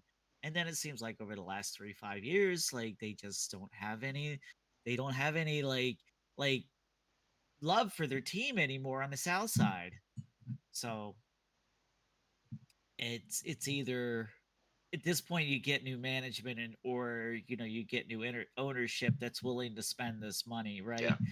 Um, like you said, they have a great pitching staff. Like they got Clevenger in there. Like they have good people. They've got a good core, right? So why not build the offense to show that? Like because like I don't know about you, but at some point these pitchers are gonna stop caring, Yeah, definitely. right? Like Yeah, yeah. they're gonna They're just pitch because it's their job, yeah. so Jake, the big dumper in Seattle. So Cal Raleigh, I'm not a big fan of Cal Raleigh. I really have to say that. I'm not. I think he's like the Joey Gallo of catchers. Sorry, I, I'm not a big fan. But all bat, no theoretically, eye. he is, and he's of course producing right now. But I'm not a big fan of him. All bat, no eye. Like I feel like if he gets a little bit of discipline behind him, like sure, Yeah, okay, yeah. I could sell high on him, but I feel like that he would need a little bit of discipline, well, a Olasin. lot of bit of discipline to be able to pan out to be like that switch hitting catcher, kind of like a Rutschman or uh, with more pop, but uh, yeah. Would you agree that AL Central is the Tigers and the Royals division to take? 100%, 100%, and that's just because like the rest of the teams, like they have nothing, right? They're basically sell teams. So it's gonna be come down between the Kansas City and the Detroit Tigers, and like I think that right now it's kind of close to call, but I feel that Kansas City's going to have to make a move or a big time pitcher in order to take that division. Yeah, I think the pitching is Um, completely fine. They what they need is outfield help. They need somebody in the outfield. okay, You cannot go with Melendez and you cannot go with Melendez and you cannot go with Renfro and Isbell is actually having a good year there, but you're not a big guy on Renfro, huh? no, I'm not. Never have been, or just I think he's done. Red? I liked You him. think so? When he was signed, I thought I was kind of like, that's a good signing there, and I think he's just done. No, that's not what I wanted. But if you look at the roster, that chart here, so the rotation, I think, still surprised that Lugo and Walker are doing that well. Lorenzen had a bad first outing, but the last two outings were really good. He looked very crisp. Bubic is, I think, he got it now, and some guys get it later than others. And he's 27. He's just entering his prime, and that's what you get from him right now. I mean, look at last year. He was mainly in the bullpen. Not mainly, he was in the I bullpen, and now he is looking awesome. I I mean, he's just like, feel and he's not. He's exactly what we were talking about. He's not a thrower. He's a pitcher. right. But I just feel that in order to be able to compete with that rotation of the Detroit Tigers in like let's say like a 5 game set, right? You're gonna have to have a different type of pitcher, right? Like I like Reagan's. I liked Lorenzen's back when he wasn't um Yeah, we have to see. We'll have to see after the injury old. how well he survives that injury, basically, right? I mean, Right, right. You're absolutely right. I just feel like that's just the way that it's going to go. Um, but I mean, I could be wrong. Like I said, maybe you're correct, right? And like let's say that they do bench Renfro and they get oh I don't know. I mean, they just got Daz Cameron from the Orioles, so maybe Cameron will do something for you. I doubt it, but you never know. But maybe they do go out and they sign that big that big outfielder. You never know, and maybe that makes that difference. yeah. I just feel that in a 5 game set, I just feel like that has it hands. Why can't I do that? Well, the big hitting right now, Jake is asking about any other hitting catcher on that level of of rally there. So yeah, I think if right now I'm thinking the what's his name, Like Trevino. home runs, like home run wise, yeah, Provino, Basalo, Yeah, um, well he's not here yet. We don't know yet. That yeah, no, no, no. But but I'm just saying that and like don't I mean everybody? Nobody's talking about Salvi there. Salvi is still going to be a high 20s home run hitter. He still is. I don't know. He still is gonna produce. He will always produce. He's Rutsch just will too hit talented, 20. huh? Rutsch will hit 20. Yeah, Rush will get 20, but he's not on the level of Raleigh offensively. No, not offensively. No, He's the not at better. all. I would still he's still the better catcher, but he's not offensively. He's not on that level there. Um, No, definitely not. Wells, Austin Wells, could definitely go there. He's probably the closest thing to a Kyle Raleigh from the bat. Remulto, like I mean, if he has a good offensive year like he used Yeah, to, but maybe. he's getting up there in age. And Uh, Salvador Perez isn't. no, he's gonna stay young forever. Oh man, imagine that. No, but I think right now I would probably say Trevino and Austin Wells. I mean, Austin Yeah. Wells is the reason the Yankees got to the World Series last year. Very simple. It's not Judge. Judge sucked in the playoffs. It was Austin Wells who propelled them past the Royals and basically got them to the World Series. Okay, I like Oh, it. okay. I like it. AL I like West. it. Just a quick look there. Man, the Angels are fun. AL West. Oh, they are. They are. I like the Angels again, and it's interesting, right? Yeah. It's interesting. Is this the season? Is this the season since the first season since I don't know 2019, 2018? Like, is this going to be the season where Mike Trout stays healthy? Then that's what's going to come down to. Now, can you imagine right now, as well as Joe Adell is hitting this ball, and you have a vintage Mikey T on this team, Yeah, Kyron and you've Paris. got 50 home runs sitting right there in the middle of that lineup with 200 RBIs, just in the middle of the lineup between the two. Yeah, then you got Ohoppy. You got another 30 here. Yeah, right. Logan Hop, yeah, Ohapi, Ohop. I don't know how to say his Ohoppy. name. Ohapi, and yeah, right. So it's interesting, and I like the fact that they have Denard as their backup. I was always a big Denard guy. I love Denard. You got Soler. You like got another 30 here. well, yeah, Jorge Soler, right? Like there's a guy that nobody ever talks about or thinks about because it's Soler because he kind of disappeared on. He, So he still had 21 home runs and just not even 500 at bats last year. yeah, it's crazy, right? So like last year he was what 21 and 64, I think. Yeah. So um yeah, so let's say that Mikey T is healthy, and so now we're talking about a team that hits I don't know 240 home runs. Yeah.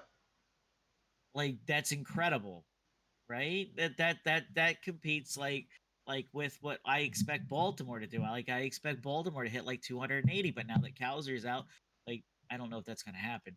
Um, but like you have so much potential in this line. So much potential in this lineup. Are they going to necessarily win the West? It's going to be remaining to see.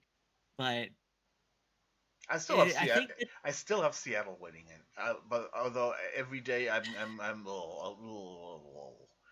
so here's the thing about Seattle. Here's the thing about Seattle though, right? Is are they going to get the hits that they need, right? yeah, that's Cuz the problem. we That kind of saw the regression of Julio, yeah, what's his name? Julio, Julio. yeah.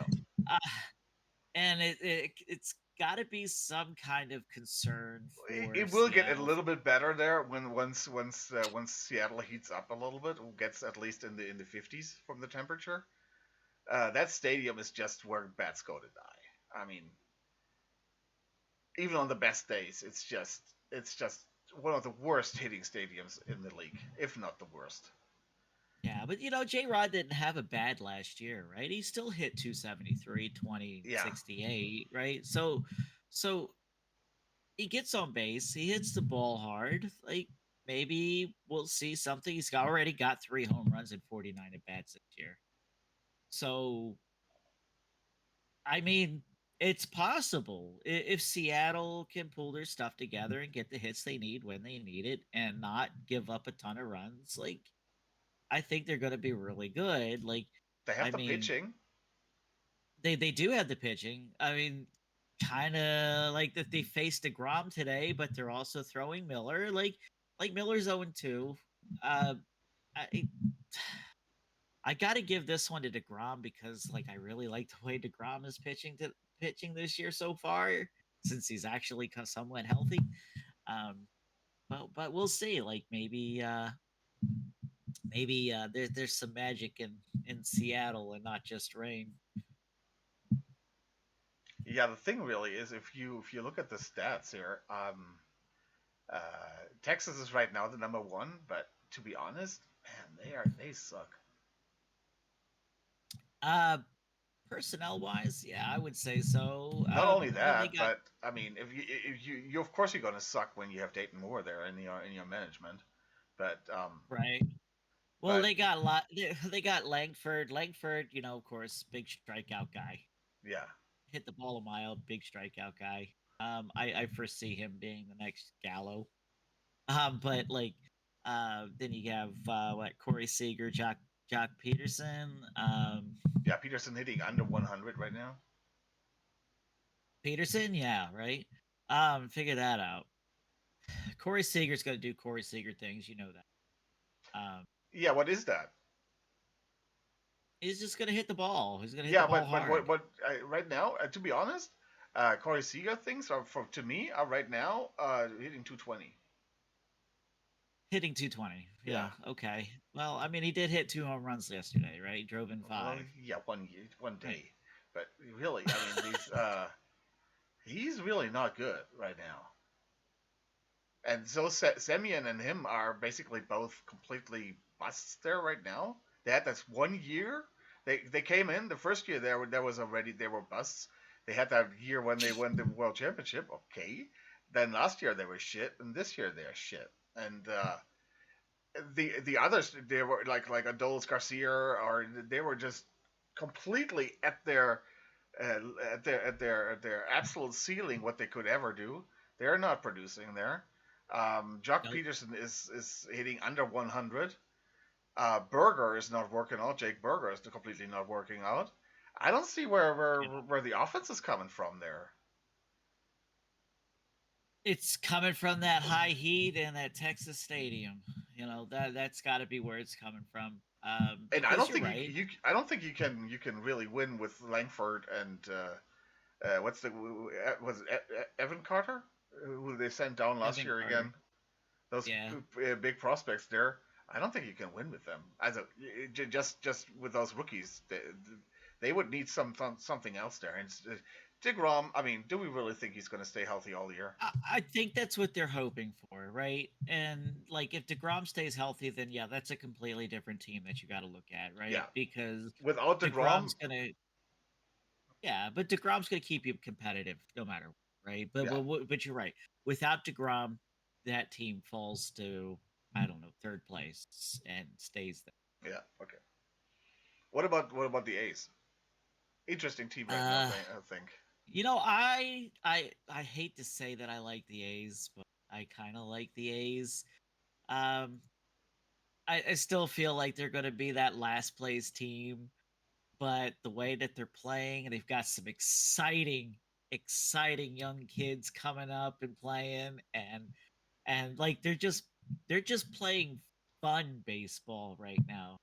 But isn't and that always the case with the Ace since the last 25 years? They have their it, team that they make like twice. They have a window of 2 seasons where they could do anything. Then they break everything completely down, trade everything away, get a ton of prospects, and then like 2, 3, 4 years later, they emerge as a super fun team, have a window of 2 years again, then they break everything down. This is kind of like the reoccurring thing ever since, basically since the 2000, since in this millennium. And they do have a fun team there. you're so right. You're so right. But I gotta tell you, I don't hate them, and I think it's just because they are just so young and they're just so Yeah, exciting. Like a lot of their pitchers are, kind of older, but like the people that they have like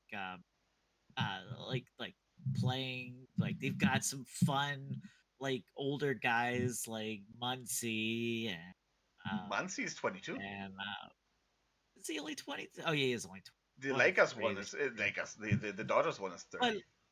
right, but I mean like they got Gio Urshela, right? People liked Yeah, him up in New exactly. York. But like I am still big on Andujar. Like I feel like he can still hit the ball pretty well. Yeah, me too. I like him. Um, like they've got like that young kid, what's his name? Butler. I Lawrence like Butler, yeah, him. yeah. Butler and Yeah, Rooker. That's a pretty good core to build your team around. it definitely is. And of course, Langoliers, like I still love Langoliers. Like look, I know that there's probably some people out there that would criticize me for saying this, but he throws the best ball from the field. Or I'm sorry, from catcher. Like he throws the best ball. He's quick. He's just quick and he's got a great release on it. But Yeah, yeah, that's like why he's got a strong arm. to have Soderstrom's bat in there, they had to make him first base because he could not get by. They could not get by not having Langeliers there as a catcher. That's why Soderstrom is now first base there, and he's doing Right. well. Mhm. Jacob Wilson But is one of yeah, the if you have Christian Campbell and Jacob Wilson right now who are going to be in the one of the two is going to win the rookie of the month. I agree. I agree, but like they've got like it's so funny. Like I'm sitting here looking at their pitching roster. Like they got TJ McFarland. McFarland, like the journeyman guy. Like Yeah, he's not much younger than me. But like he's a journeyman guy. Like I liked him in Baltimore. I thought he did a good job. They got like Luis Severino, which I'm surprised he still plays.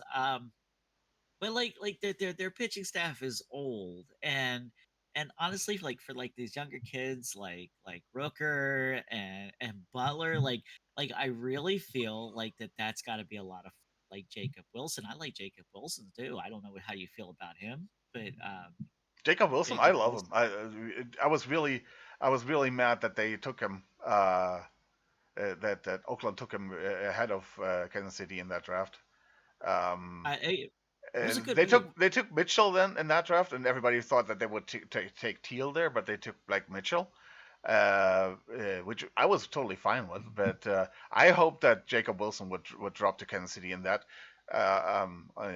draft, and that we would put him then at second base, have Bobby Witt at shortstop, and Jacob Wilson at second base. That would be a fun infield down the middle there. So, but yeah, Oh, I think so. Like I think honestly, like I think that management has thought far enough ahead. Like the ownership has thought far enough ahead, even though they couldn't work it out or didn't work it out with Oakland because they wouldn't give them a new stadium. I feel like is an atrocity. They definitely deserved one. But I feel like um, with the impending move to Las Vegas, like this is going to be a fun team to watch in 2027, 2028, 2029, 2030. Like I feel like that the Athletics are going to be relevant again. And I think that they're just going to be a bunch of fun to watch. yeah, definitely. So I still have Seattle there at number one. I do have Yes. I did have the Rangers there too, and then Angels and Athletics. And I did have actually Houston last. They are 4-5 now, but they have they have pitching there, and they have Altuve, and that's it. Nobody else is Here, hitting. let me shake things up for you. I'm gonna put the Athletics. I'm gonna put the Athletics above Houston. Okay, we're gonna put Houston in last. We're gonna put the Athletics in fourth. Yeah, All right. Now, this is going to be the fun part. is yeah. If you put the Let's Angels over the Rangers, pretend. I love Let's them. pretend. Let's pretend that the Angels stay healthy. Now, Yeah, like this is going to be a tough thing for them to do. Like, let's say that they stay healthy. I'm going to put them at the number one team in the AL West. I can. Yeah, And if they stay healthy, I can see that. Yes. otherwise, I feel like it's going to have to go either Seattle or Texas. But right now, Seattle is going to have to get their stuff together. But like I'd like to see it. I'd like to see it. Let's make the Angels relevant again. Um, Oh, Baffle will love you. it'll be fun. I think that like they're gonna have to make a change at the end of this year. Got a lot of old guys, but I'd like to see the Angels kind of play good ball and you know show what they used to do under Mike Sosha. Like when they played really good ball. Yeah, yeah. Let's go to the since I'm yeah. You are a Baltimore guy. I'm a Kansas City guy. So AL is much more my running play there. What do you think about the NL East here? I think this is a Phillies division to lose here.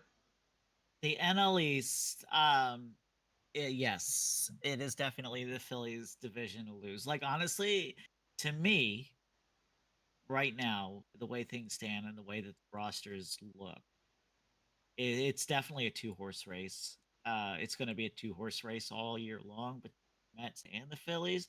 The Mets bringing on Soto, um, and that Japanese pitcher is pitching really well. Like I feel like that they are really close, really close. But the Phillies have the Bryce Harper effect, right? Like Bryce Harper hits big home runs in big situations, and so for whatever reason, and God only knows, so does Castellanos. And Oh I'm not a yeah, yeah. big Nick Castellanos Castellanos, person. unbelievable. Yeah, yeah. I cannot Terrible. stand Me Castellanos, neither. and and but yet he hits. He hit one the other night Yeah, that I thought yeah, was gonna leave sit bank. Like it was just um they just play good baseball and they've got good pitching. Wheeler did not look good the last couple of starts, so I don't know like what's going to happen with Wheeler. Like maybe Wheeler gets his stuff together. I know it's Wheeler. Yes, okay. Nola has not looked like he did in the last couple of years so far. Again, season's still 13 games yeah, in, yeah, 14 yeah. games in. Like we're fine. There's no need to ring any alarm bells or the Liberty Suarez, Bell or whatever you want to call it Suarez down looked here in like he Philadelphia. regressed. But Robert, the Suarez yeah, did not look like last year. But you think no. Atlanta is not going to catch up there? Um, it's really going to depend. Acuna comes back in May. Marcel is looking good. If Marcel stays healthy, which he's had a problem with, Mm-hmm. right? Um, and then Strider comes back in May. He just started his rehab stint. So maybe we even see Strider He this looks year. really good in the rehab stints, man. He's throwing strike He did. case own without end. He did. So we've got Strider coming back. We got Ozuna's healthy. We have Acuna's coming back in May.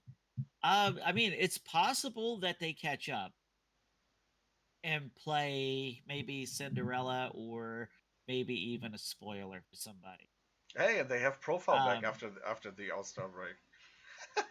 yeah, because God, let's get suspended for what 80 games? 80 games, yeah, yeah, 80 games. Oh my God. I used to like him, Profar. yeah, I think everybody liked Profar though. But yeah, like maybe Atlanta does come back and they play spoiler. Are they going to compete for the division? I don't. okay, But again, like I said, when everybody comes back healthy, Strider's going to be Strider. You know that. Luna's going to yeah. hit. a freakish amount of home runs and the short time that he's going to have. He still might even touch 40. Um, but we'll see. They might play spoiler to either Philadelphia or New York. What's Philadelphia going to do with Schwarber? He's going to be a free agent after this one.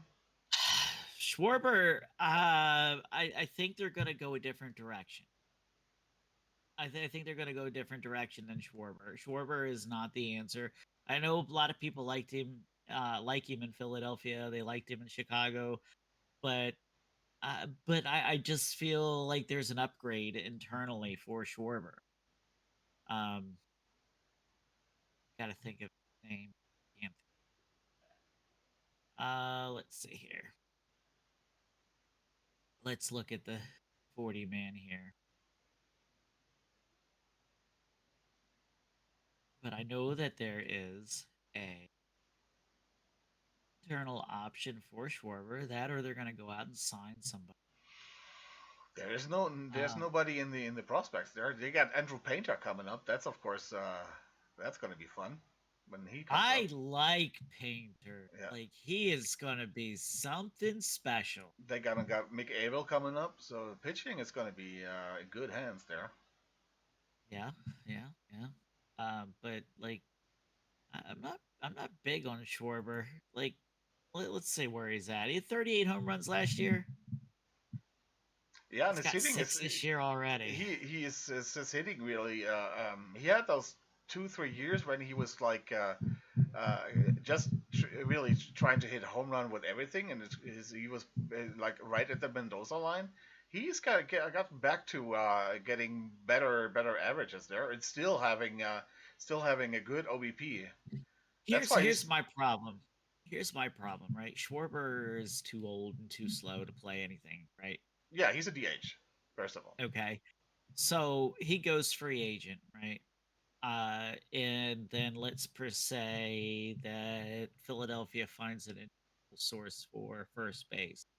Then you move to Harper DH. I think Harper would like playing DH, but you find an internal source for first base, or you sign somebody coming up.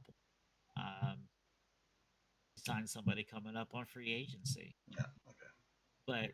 But like I feel like Harper is slowing down, and Well, you can he's see getting that older too. It's not that he is. He is. When did he come out? 2018?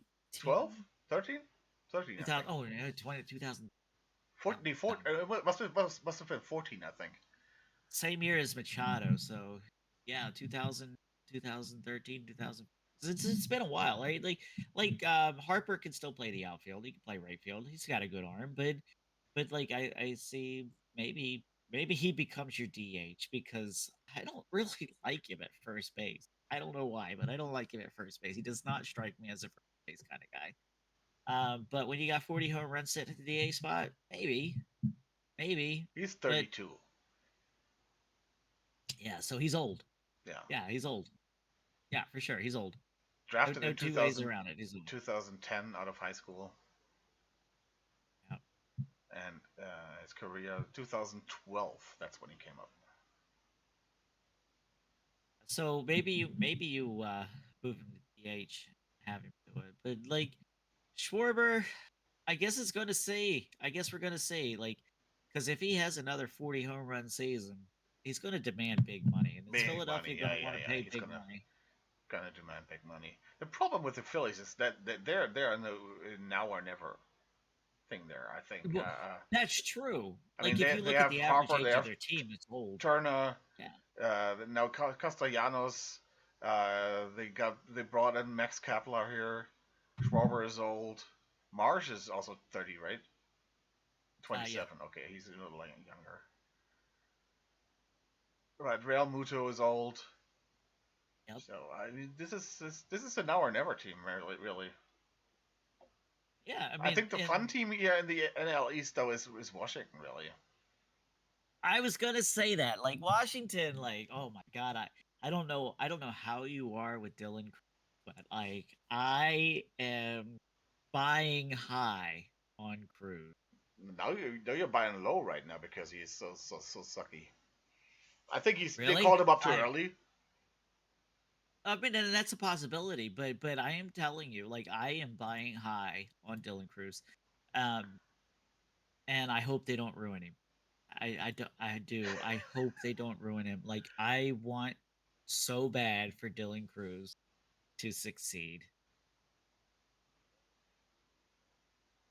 Wow, wow, man, we're getting called old here. T Lock. Yeah, Jake.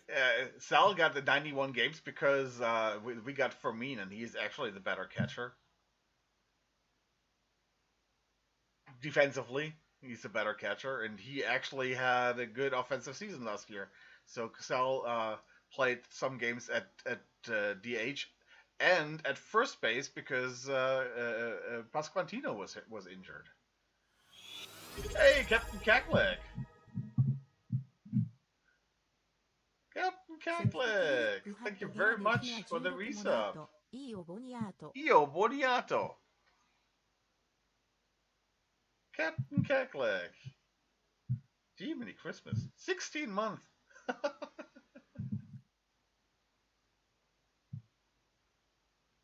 That's incredible. 15 Yes. months. Uh, Incredible. dude, you don't worry. We're not hating on Carl Valley. I just think that he's too much. He tries to hit too much home runs too much, and it's just in the wrong stadium for that. Discipline, discipline. Yeah, he About needs discipline. discipline. I know, Jake. I know, Jake.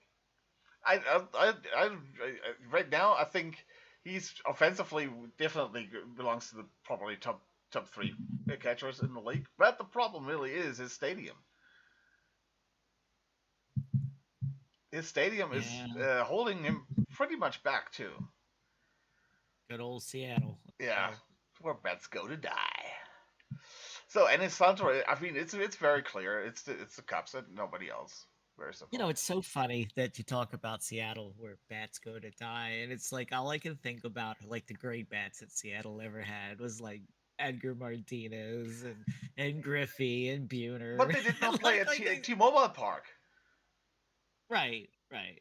It's a completely different park, right? Yeah, So like I get that, but like they but it's played just funny indoors in that the Sky that's Dome. I mean, come on, that's something different. right, right. Like I know it's different. It's different, but It's like in Arizona. It's a completely different ballpark if the roof is open or not. If the roof is open, that thing is like Cincinnati. It's the balls are just flying out of there. If the roof is closed, this is one of the worst home run hitting parks in the league. and you're not incorrect about that. And it's kind of an interesting thing, right? Like when people are designing ballparks, it seems like right now, like they're building them around the team they have, right? Yeah. So, but they actually didn't do that with some of these bigger parks, like these hitters. So, No, because eh, the problem there is that they want to have a downtown park, and there's the structure of the ballpark is basically dictated by what kind of space you actually have.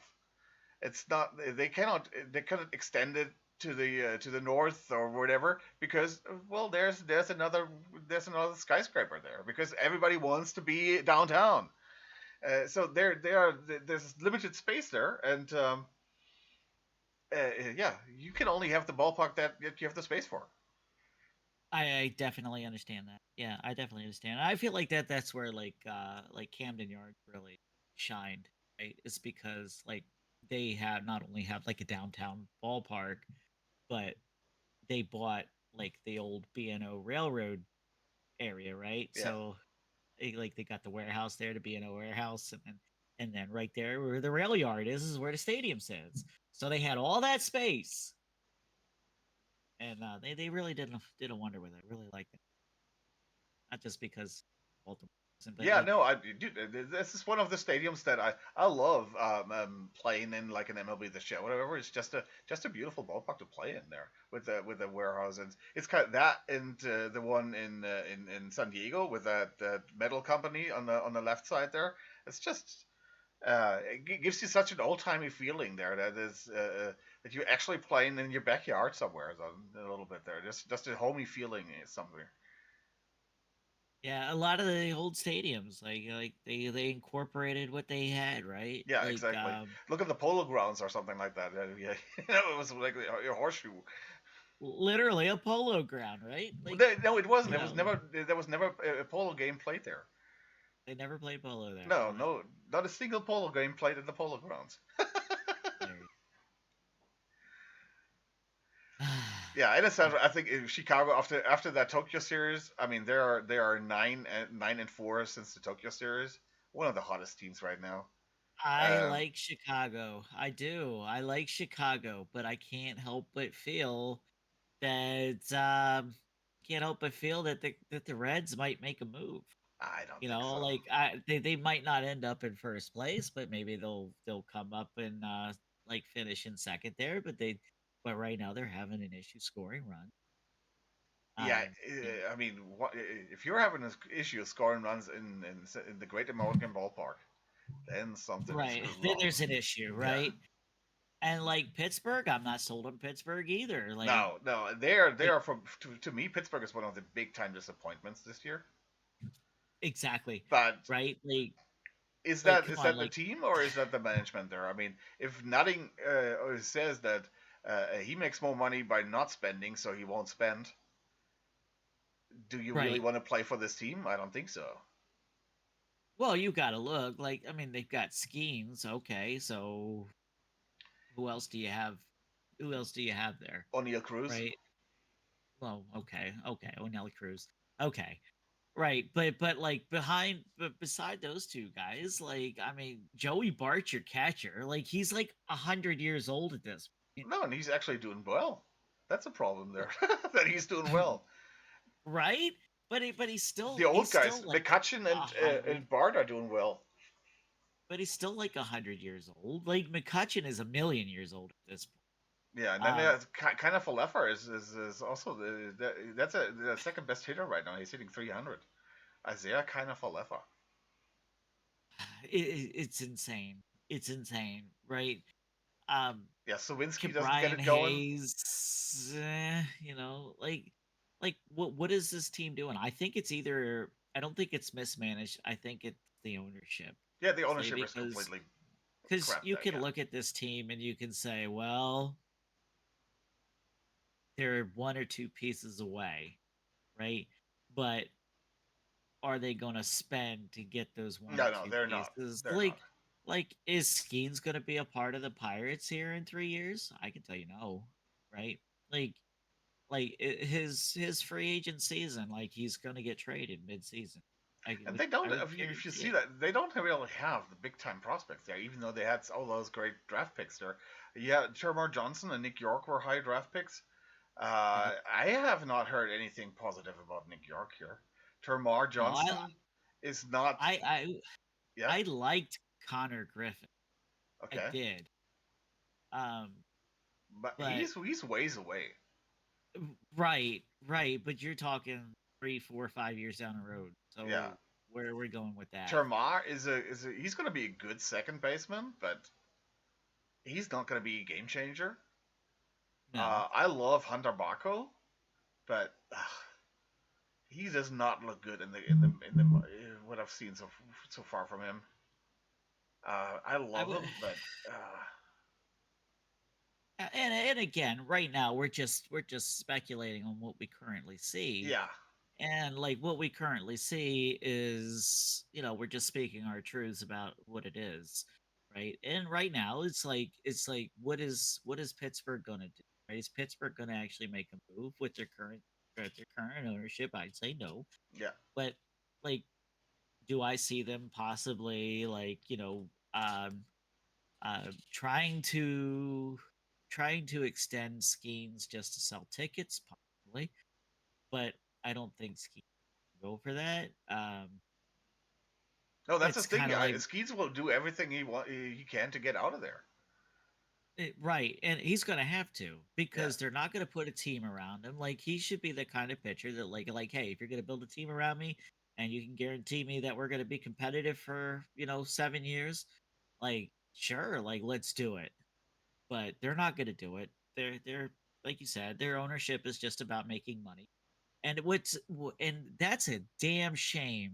It really is. It's a damn If you shame. would, let me put it plain and simple. If you would give me the chance to own the Pittsburgh Pirates, I think the Pittsburgh Pirates with the everything that they have, with the colors that they have, with the town that they are in, with this blue collar town, the Pirates theme there, you could this is a gold mine. This club, the Well, history and that this club has, this team is a they gold mine. exactly. They have a brand new stadium, right? They have a brand new Yeah, stadium. They've got the Riverwalk right there. That area of Pittsburgh is incredibly beautiful. yeah, It's a place that you would want to go and be like, "Wow, I did not know that I was in the middle of BFE, Pennsylvania right now." Like you go there and it's gorgeous, right? Sits on a river, you know, it's fine. And then like the other thing that they did, and this really pissed a lot of people off. I don't know if you heard about it or not, but like over in right field, they had a picture of Clemente, right? Right next to the foul pole, okay, right? They had a picture of Clemente. Because Clemente was, Pittsburgh, yeah, that's Pirates, right? That's yeah. Pittsburgh, right? They replaced the picture of Clemente with a White Claw ad. Oh God, So, like, okay, here's more advertising for you. So that way we're going to generate more revenue, but you're going to also strip your ballpark of any type of history. yeah, this is such a shame, man.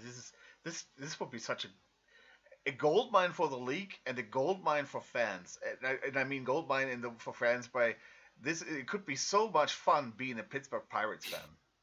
It It could could be, be. yeah, It could be. Like, could you imagine like you brought back the uniforms from like when like Kent Tukulov was playing for the Pirates? I don't know if you remember, like the little old timey hat with the box hat, and then like they brought back the old logo, the old Buccaneer yeah, logo, which I really liked. yeah. Me too. Um, but you could bring back like the uniforms from like 70s teams, like the 69 70s teams, like when they were button heads with Baltimore all the time, like like the ones with the black writing with the yellow outline on it. I really like those. um with the yellow and black batting helmets, like those are great. Like but and you could make this such a fun team. Yeah, You're you can right, make great like theme the days area.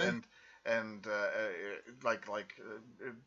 basically rate the league and especially with the fans at Pittsburgh. I mean, the Steelers shown what kind of fans the Pittsburgh can generate. If there Exactly. if you have a team there that is worth getting behind. Right. I would agree. And like when you get like a once in a lifetime kind of prospect like Skeens or Yeah, something like that, you got to build around them. And sadly, it seems like Pittsburgh is not interested. yeah, like they did with Bonds. Right. It's a damn shame.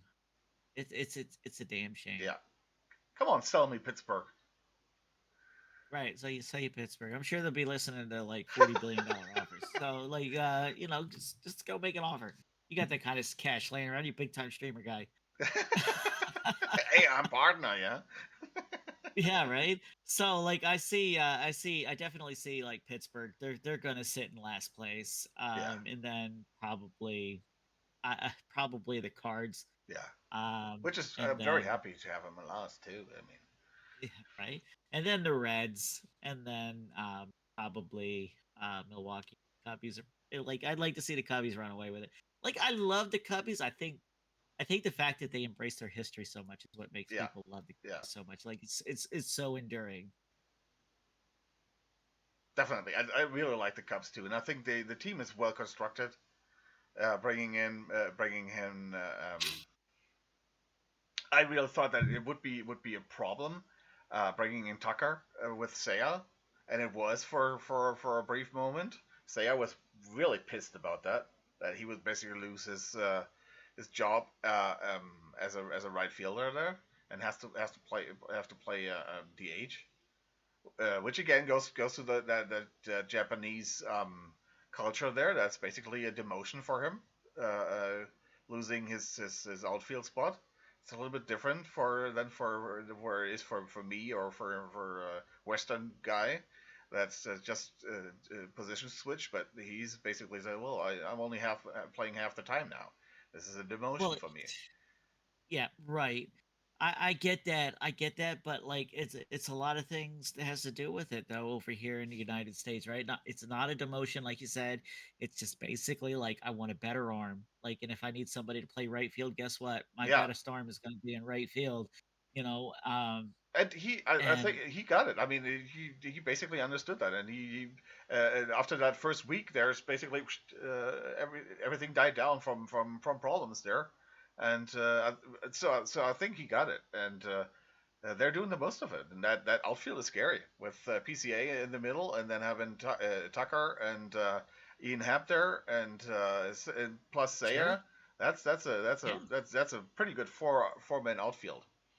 you have some really great arms. You do, and that's what basically an outfield is like you got not only have to be able to play defense, but you have to be able to throw that ball center field, right field. You know, you want your strong arm. Yeah, and then you got Nico and Dansby there in the middle. They are pretty good defenders too, and yeah, uh, the Dansby Swanson. yeah, he's a good defender. He's not there. He's not not the best hitter, but he's a really good defender. I remember them being so high on how good he was. Yeah, he would be basically the next Lindor or something like that. But yeah, he's not going to be that. But he's a good defender. And Nico is doing really well. I think the problem there is really first base, third base. I don't know if Shaw is. They're so high on Shaw. I don't see it, but okay. They traded away Morel first Morel and then Paredes to say no, we were going to play Shaw. Well, I mean, look, if he continues to hit 170, he's not going to be playing anywhere. Well, his But OBP is 316, so at least at like I least he's said, getting on base. yeah, exactly. And at that young age, as I said earlier, either you have eye or you don't have eye, and he seems to have eye. Yeah. So we'll see. Like Yeah, maybe it's just growing pains. Like you said, he's 23. yeah, exactly. Um, Bush, like yeah, switching from AAA baseball to Major League Baseball is completely different, right? Like yeah, there's just a better quality of pitching, you know. So of yeah. Then of course you got Carson, Mr. Backup catcher. Let me hit for the cycle, please. course, That's one of those stories again. I mean, you're the backup catcher. You're not supposed to hit for the cycle. but yet here Somebody you forgot to are, tell like Carson Kelly that. right. But here you are, yet you do it, right? So it's like one of those great stories of baseball. You know, Exactly. it's gonna With be like Amaya being a good catcher there, and you're not going to surpass him. It doesn't matter if you hit for the psycho now or not. But it's still, yeah, a great story. Yeah, NL West. 10, 10 What? years down the road when you're sitting in a Chicago Cub bar doing sports trivia and they're gonna be like, who's the last Cubby to hit for the cycle? Yeah, And you gotta know the answer. You know, so yeah, or one of these MLB quizzes, and then you have to uh, play for the Cubbies and hit for the cycle. And it's not Mark Grace. oh man, good old what a guy. Yeah, let's move to the last division here, NL West. I said that the Dodgers will make the playoffs, but I said they will not get out of the DS. I can agree with that, right? I can definitely agree with that, and I'd love to agree with that. And I'm only gonna tell you why I love to agree with this because I hate the Dodgers so much right now. And I hate the Dodgers so much right now is because of the $1 billion spending, right? Like I don't think anybody should be able to go out there and just buy whatever team they want, right?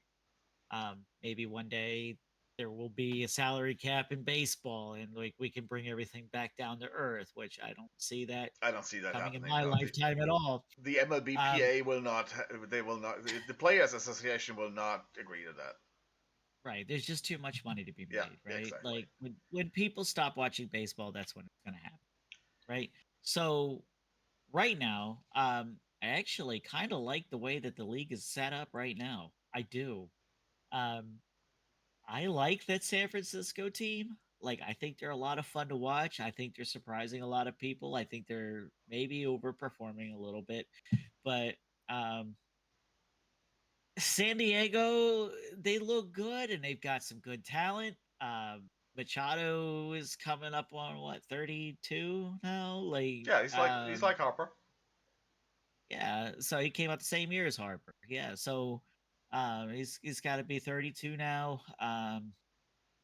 I think that I like the way that this league is set up. Like, will Los Angeles be like that thorn in that side of that division? Yes, and it's because they've got all that talent. They have that great pitching. Like they've got great pitching, but like, is it gonna last? Like let's see about that, right? Um, we'll see. Like that I think that this is gonna be I think that they were gonna call it like three horse race in the NL West, and I still think that I'd like to see San Diego come out on top. As much as I think Machado is an ass for leaving Baltimore, but like I feel like San Diego has the talent to stave off the Dodgers. I think I am kind of like everybody would kind of left me off there, but I think the Dodgers are. We're talking about the Yankees being old. Man, the Dodgers, they're a geriatric team. They barely have Yes. somebody under 30. Yeah. I mean, like, I feel like Betts has been around for like Betts is forever. 33. Um, like, let's see, like Miguel Rojas, he was born in '89, like, so he's as old as my sister there. So, um, Teoscar, like, he's not a young spring No, chicken he's anymore. 32. Like he brings in a lot of fans and people like that he produces. Like Michael Porto, like is another old guy. So like how much longer can you keep this team around? Like Austin Barnes, their catcher, like he's 32. Will Like Smith is in 92. He's 30. yeah, Will Smith is old too, right? Like what are you gonna do? Like what Edmund what is are you gonna 30. do? Kike is in 90 is 34. Chris Taylor Even is Otani is 35. old. Even Yeah, even Otani is Otani's 30. old. And what happens with old people? They get injured. Well, we saw that with Otani's arm. It blew up on him, right? Well, yeah, So okay, but still, I mean, there's barely somebody under 30 here. They will get. well, take a Snell look is at their old. pitching staff. Glasnow is Look at their old. pitching staff. Yeah, I mean They they. have Kirby Yates. Does anybody remember Kirby Yates when he was starting for the San Diego Padres like Yes, 15 years ago? I do. Like, I mean, They like have some it's young it's guys in there with insane. Stone and River Ryan, London Neck, and Roki, of course. Yes. Dustin May is still young, Yeah. but not really young. I mean, he's entering his prime there with 27. But I mean, they all basically had their injuries already. And I mean, Gavin Stone is on the look at they already have four guys here on the IL 60. They have Well, Gonsolin is Kershaw's going to never come pitching back. again. Like Kershaw's never, right? Um, Still, they're still there. yeah, he's still there, but I don't foresee Kershaw ever. Quattrall is on the IL 60. Yeah, like they're old. Yeah, How long can you keep that team together? Like, when is it time to Blake Trinan say, is 88. "Oops"? Yeah, like at some point you're gonna say, "Oops, I sold the farm and now I can't compete." Right now they're gonna have to go into a Yeah, and then they rebuilding don't have phase. money because they have all the deferred money to pay. Right, right. Because Otani is getting what, like $1 million a year or something like that for the remainder of his contract, and then it's all deferred thereafter. Yeah, exactly. Like, He's basically like getting man, paid once he stopped playing. Yes. like once Bobby Bonilla Day is done, like we're gonna have to have Otani Yeah, Day exactly. because Yeah, he's yeah, he's yeah. because he's gonna get paid till like 2050. With the Padres, I've seen something very interesting here. Where was that? Just a second. Where was that? Where was that?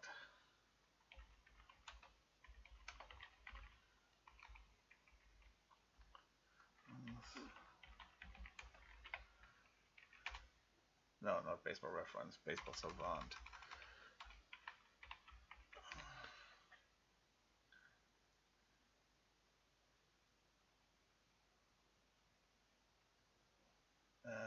That is the batters. I want the teams, not the batters.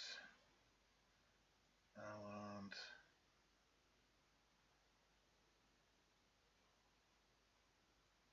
I want the team.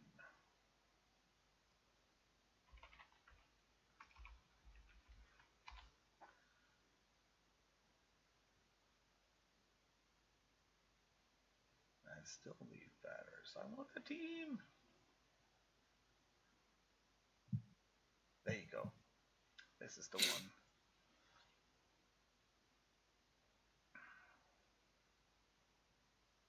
See, San Diego is the team after the Reds with the least hard hit balls hit. Huh, it's incredible. Like, but so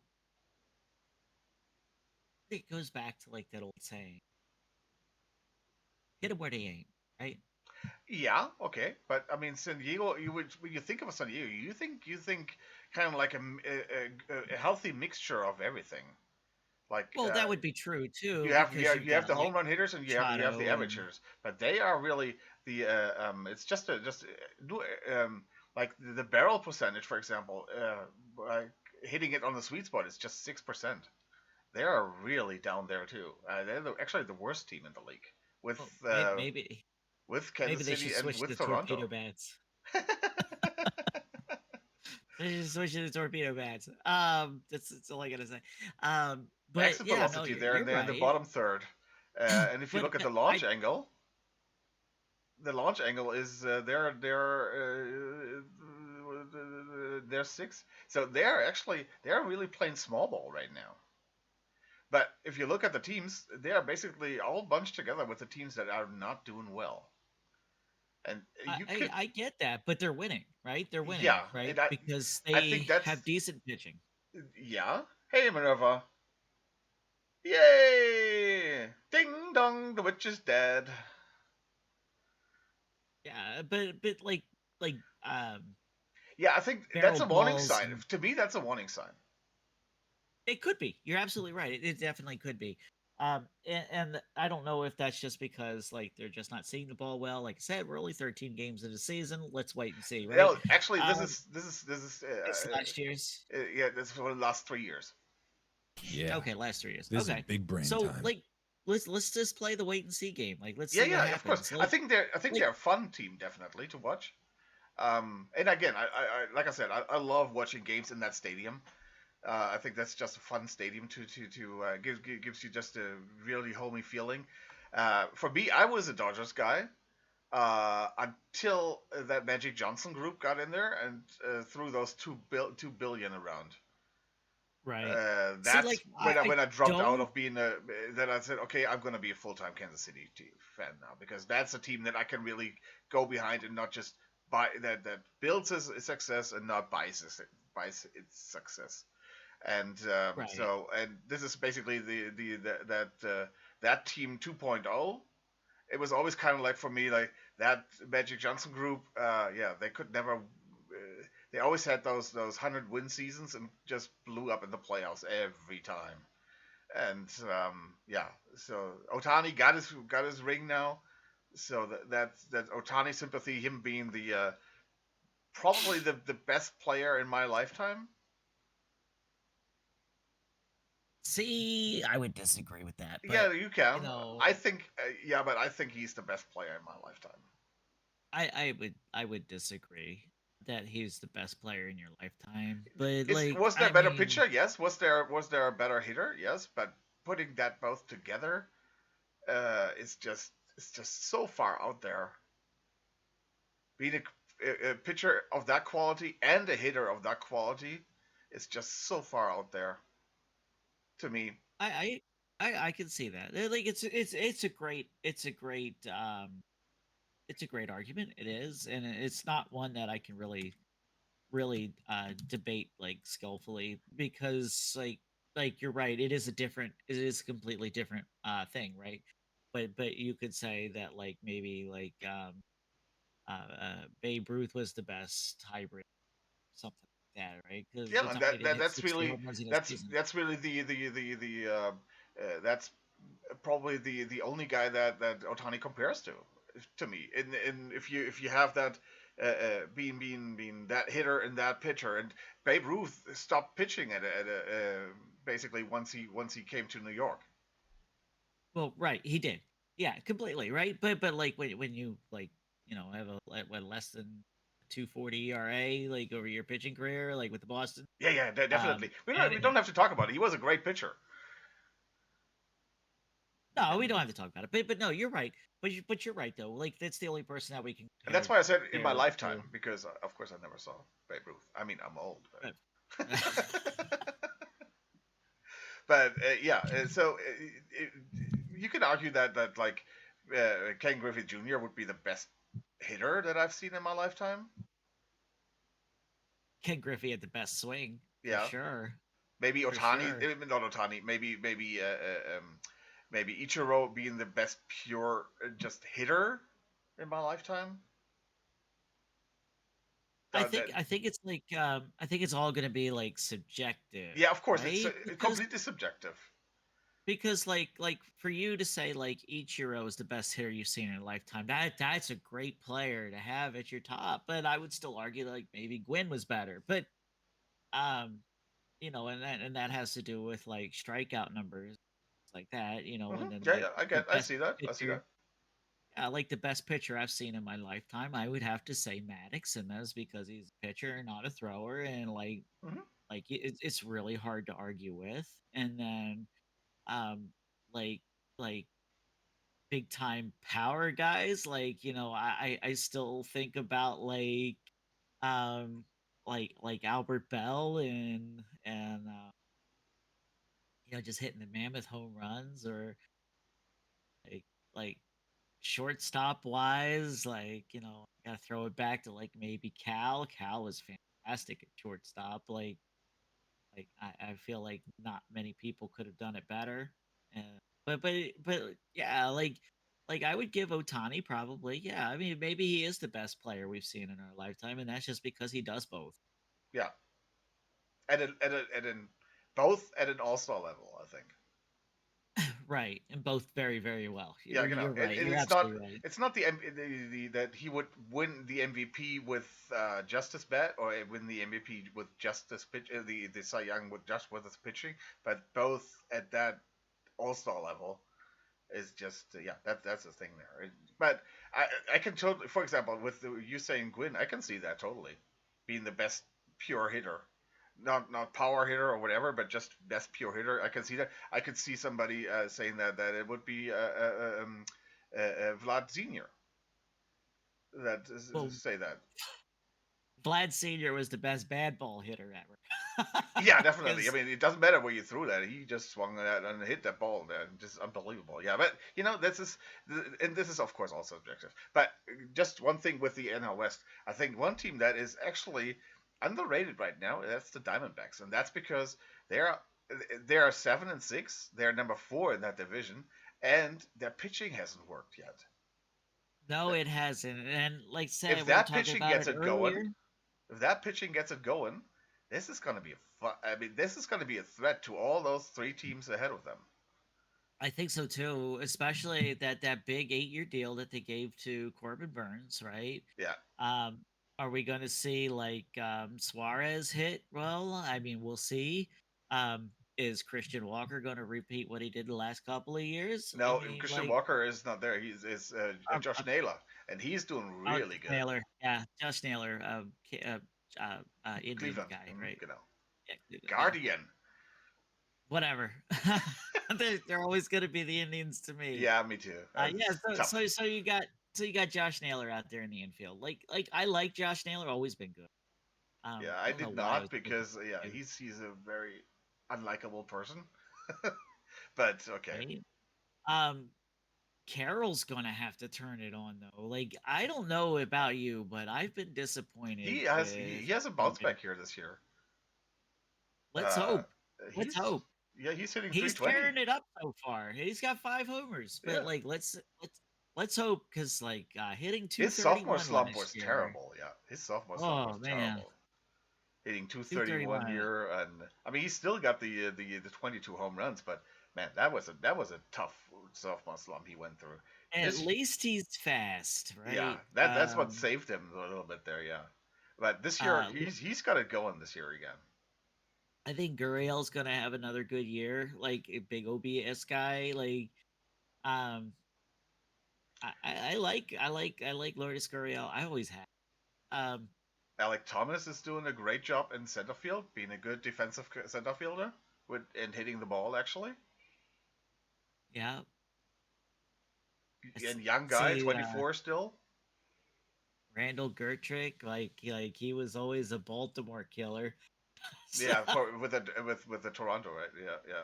yeah, with Toronto, yeah, And yeah. Like, Perdomo is let's doing. see. I mean, Perdomo with that young shortstop is doing awesome. This is a very young, very good team. If that pitching gets it going, I think I see. I think I can see them being ahead of the at least of the Giants. They've got some really good, interesting bullpen pieces as well. Like I like Beeks. I don't think Beeks has given up a run this year. If he has, it might have been just one. And I think he pitched in like 6 or 7 games so far. Um, I think Burns is gonna have to be the Burns that he was in like Baltimore, right? Pitching well. Yeah, But Zach Gallen has to get it going. I mean, yeah. that's. I mean, Merrill Kelly was okay, but right now the team was carried by Rodriguez and by Thought, and the bullpen is pretty good. Yeah, the bullpen is But when really you good. got your yeah, when Beeks, you you got got your number one and Mantiply, number two. you got Justin Martinez here. Those are pretty good pieces here in the bullpen here. But you But need Gallen and Burns. You need them to get it going, and then if they do, they're oh, gonna be then you're looking dangerous. good, right? Like you're Yeah, looking good. So like let's say that Zach Gallen comes back and like is pitching well, like he decides to turn it around. Because right now your number one and your number two guys are throwing at 5 ERAs, yeah. right? Which I don't see both of them doing. No, me neither. Like I That's don't, too much they're talent. Yeah, mid three guys, right? Both yeah. of those guys are mid three guys. Can Corbin Burns win you 20 games? Absolutely. Can Galen win you 20 games? More than likely, right? So like if they turn it around and they start pitching well, and they've got the next of their 32 starts coming up, they're going to be that they're going to show why that they could be a contender. They definitely could be a contender if the pitching does turn it. You're absolutely right. You had Mets on the Phillies and a two-way race there. I can see that. I could see that uh, uh, uh, the wildcard teams are all coming from the NL West. Um, yeah. So like I see the Mets and the Phillies for sure. Yeah, That's definitely playoffs. Probably the Cubbies taking the Central. yeah. And then and then yeah, I would say Dodgers and Padres. Padres probably winning it, right? So I see the Dodgers and maybe the Diamondbacks. Yeah, for sure. Let's do it. Let's do it. Like I don't think anybody's really sleeping on San Francisco, but I don't think anybody's really sold in San Fran. So No, I'm not. like let's see if that pans out for sure. Yeah, I think that would be interesting to see. You got the Dodgers and the I don't think San Diamondbacks. Francisco can hold it up because right now they are depending on Chapman. They're depending on 35-year-old Yastrzemski who's hitting Is home runs. Yastrzemski that old now? Yeah, Wow. and he's hitting Everybody was 344 here right now. Those are the guys who are carrying their team, and I think yeah. If you're depending on them, you're lost there. I like Young Ho Lee, but the rest, I like Adames. Okay, that's about it here, really, that I really like on this team. Yeah, I mean, even Wilmer is 33 here. the West, the NL West is old.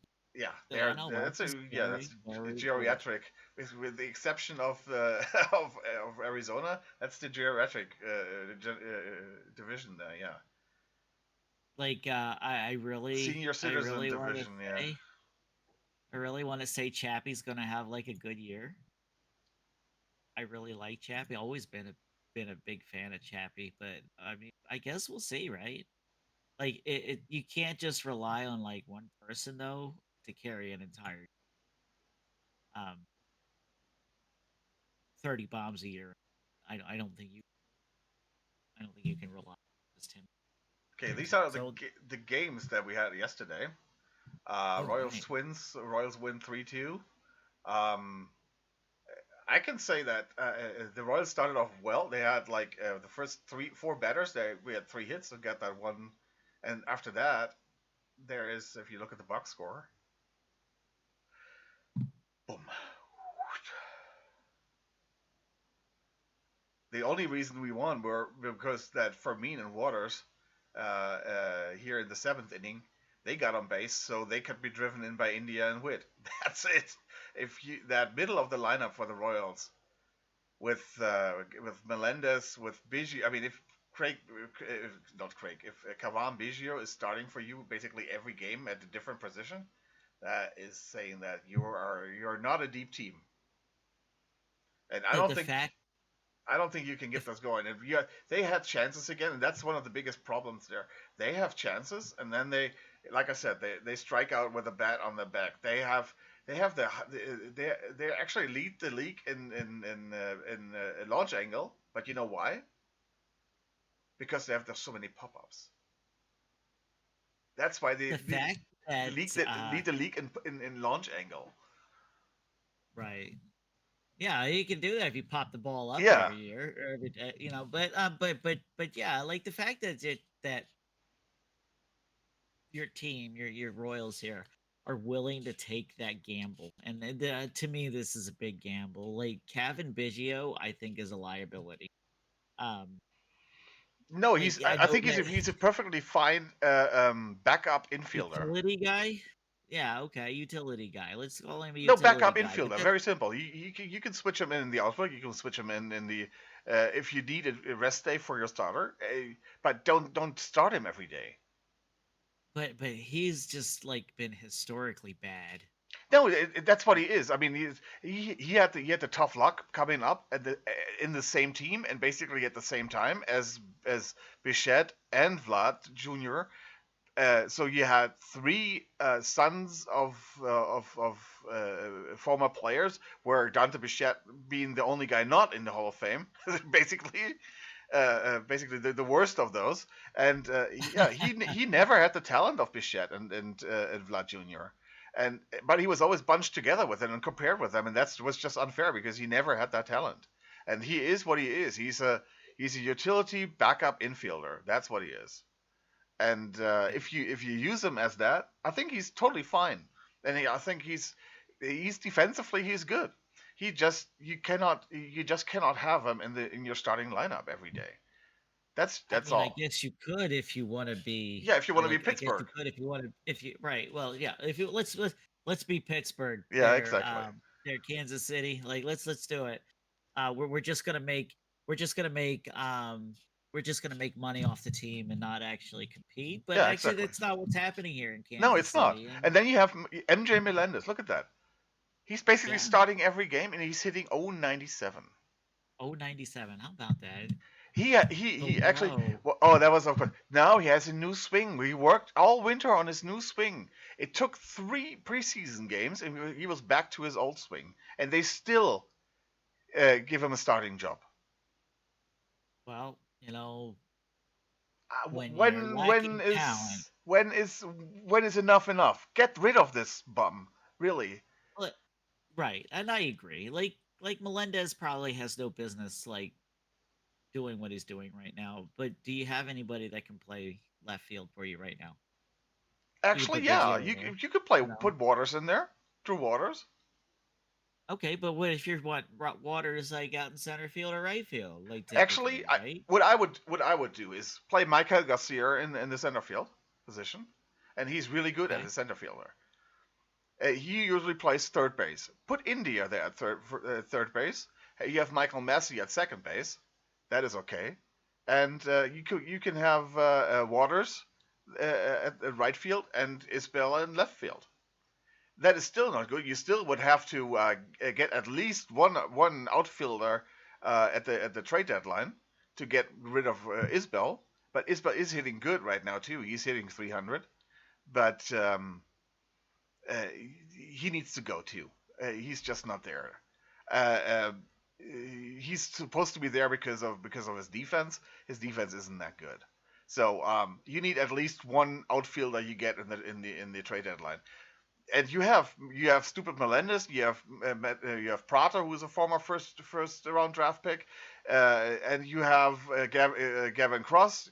You can basically trade off to get one really good outfielder there, and Okay. then this team is going to be set if Pasquantino gets it back. But of course, if Pasquantino is not, hey, then bring up Kegs. Very simple. So ideally, if you're running this team at the halfway point, All Star, Yeah, right? We'll say July 31st deadline. Uh, who are we looking at to trade for? yeah, that's a Because that's a it's good really going to question. depend, right? That's a good question. Uh, for example, if the Orioles are out of that, if it doesn't get better with the Orioles with the pitching and everything, and they're out of it, Tyler O'Neill. Kerstad, somebody like that, right? Yeah, Yeah, for I sure. I need somebody who's ready right now. I Okay. don't want Kerstad there. Maybe Kerstad as a second piece that I can develop there, but I need somebody here right now for that. So that would be like Tyler O'Neill. Um, maybe with Oakland, maybe Rooker. Rooker is there on the is on the Rooker is I think 29. He would be somebody that actually will not probably not be in that next phase of window there because he's going to be too old. Rooker would be somebody that I could think of. Um, Okay.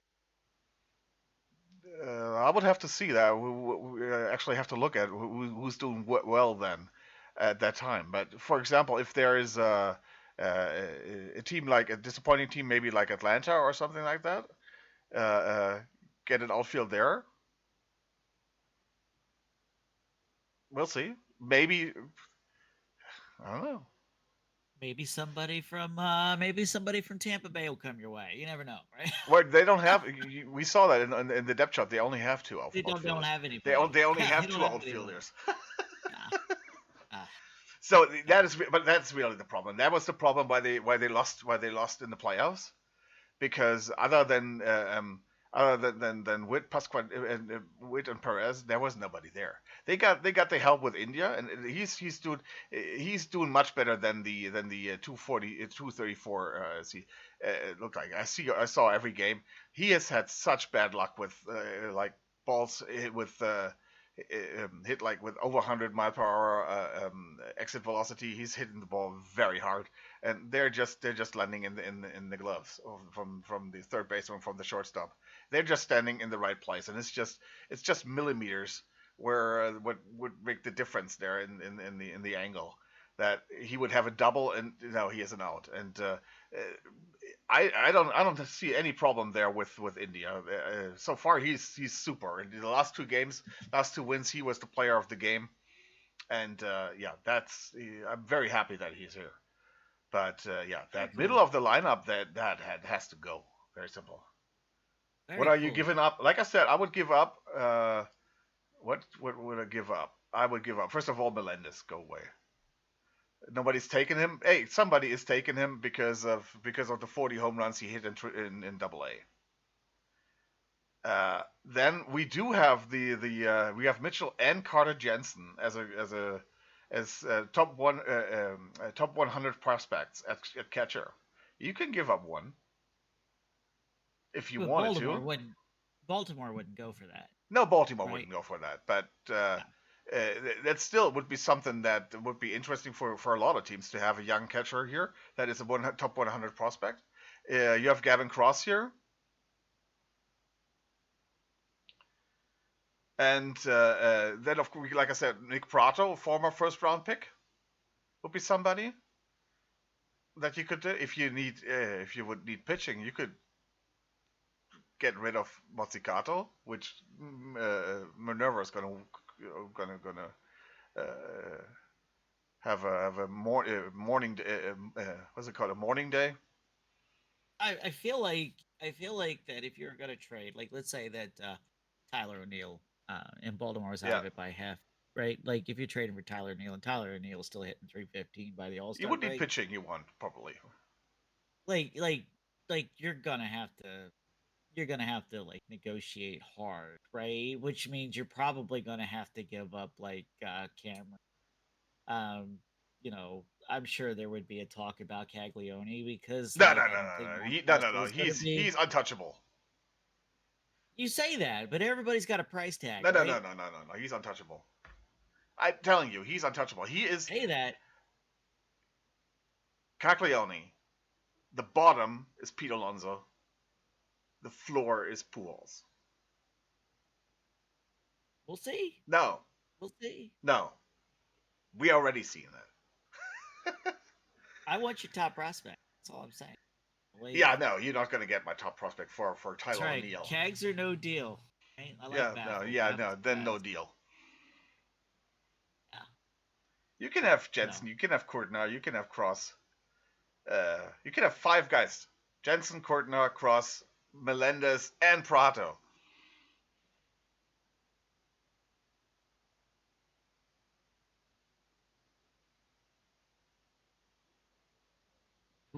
how badly you want to win, D Block? How badly do you want to win? Yeah, yeah, yeah. They will never, ever trade Cax.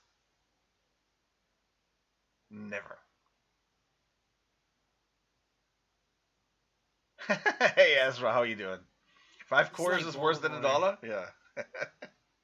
Baltimore won't But get rid of one thing, Basalo either. as you say, with the outfielders here, I think this year it's really uh, outfielders used to be the big time guys in the league. There, I think this year outfielders are. If you look at the leading outfielders here, let's have a look here. Uh, what do we have in here? What are we looking at? Exit velocity. I didn't want to see exit velocity. I wanted to see stats. Stat. Uh, Statcast leaders. What are we doing here? Statistics. Player betting 25. So the WAR for yeah,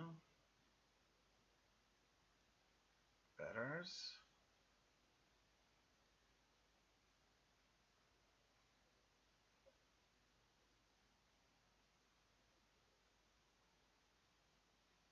Why it's unbelievable. Why can't I just have on the stupid MLB side? I want stats.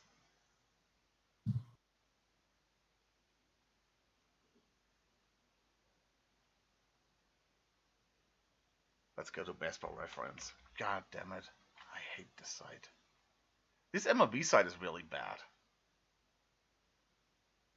Batting leaders. Someone told me that Sale got arrested for overspeeding, so his velocity got slower. Freeze.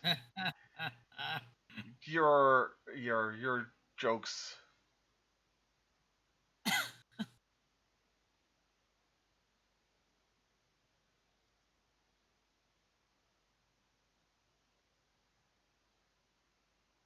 What? Sale used to be something special. Can't I just have a stupid thing here where I can see the seasons, teams standings, leaders, batting.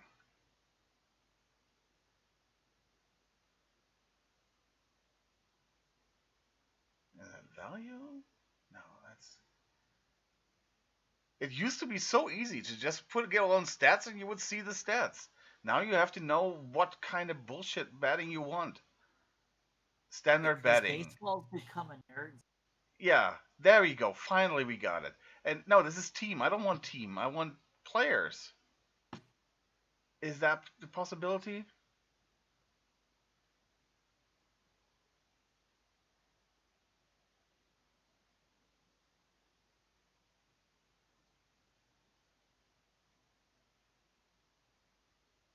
Batting average. Yearly Lake? Let's go have a look at that.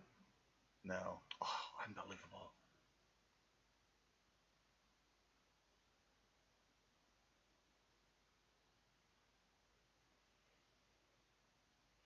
Players in the news. No, I don't care. Award winners. No, I want players. I want stats.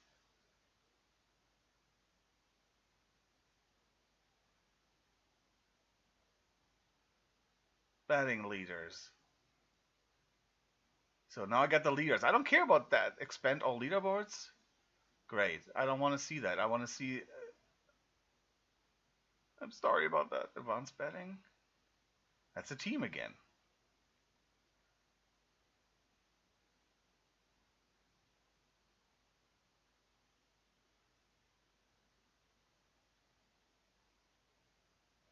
Well, if you, okay, let's put it this way: out of those guys who are top war players, who could be available as outfielders, Tucker is not available. Judge is not No, available. Carroll is probably not going to be available. Tatis is not going to be available. Springer could be somebody, but who wants to give anything for George Springer, who is 35 and 200 days? people that really like George Springer, maybe I don't know. Because I wouldn't do it like at all. Yeah. Like not for Springer. Like that would be just miserable. Um, Polar Bear is not going to be available. Um, Well, we need outfielder.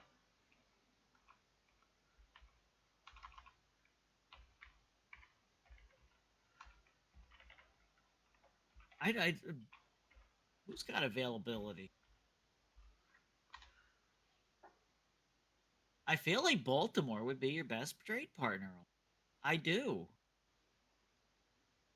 because we have an overabundance of outfielders, um, especially when Cowser comes back.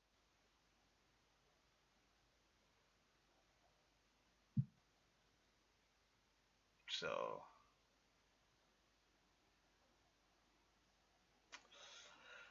I don't think we're gonna. What do you think about Duran? Is there a chance Boston would let go of Duran? After his comments in the offseason, absolutely, The question is, absolutely. does somebody like Duran do well in Kansas City? I would say so, but it's also going to depend on how like Boston performs this year too, right? Yeah, Because like they really like him in Boston, but they don't approve of his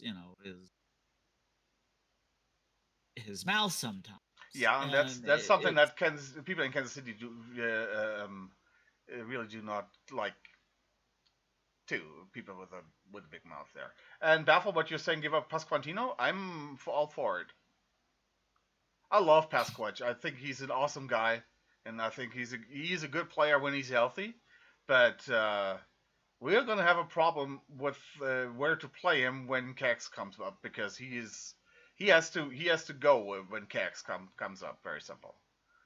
So I would be open to giving up Pasquantino. you could probably get Duran. I would say that they're like for the right grouping for the right prospects because Boston's kind of like in that middle, looking for a few pieces to kind of make a competitive team phase, right? Like I feel like that you could do that. Like you could make that choice and go after Duran, and Duran would be a good fit in Kansas City, at least in that lineup, because it provides you a little bit of pop. not a bad OBS guy. Like you could make an argument that he could be a decent person for you. What about if Seattle doesn't turn it around? What about Julio? No, no, no, nope. Not in this. Nope. Nope. They're not going to. No. They're not going to give up their ability to sell tickets in Seattle. Okay. I mean, unless you're willing to sell the farm, Yeah, no. because that would They be still want to win, of course. well, right. You're still going to want to win, but like in order to get like somebody like J Rod, like I feel like you're going to have to like really sell them. Hmm. If we're thinking that Cleveland is not going to be in playoff contention, what about Stephen Kwan? That could be a possibility.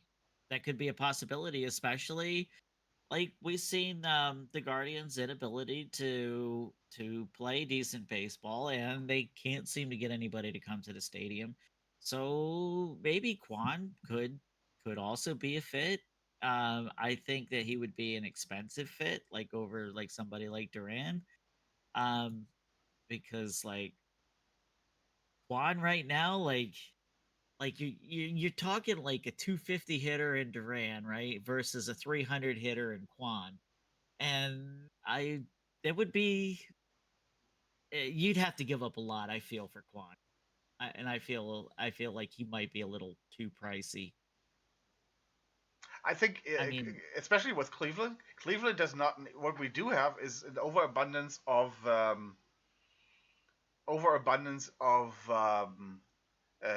they have pitching prospects galore. They don't need pitching prospects, and what we have is players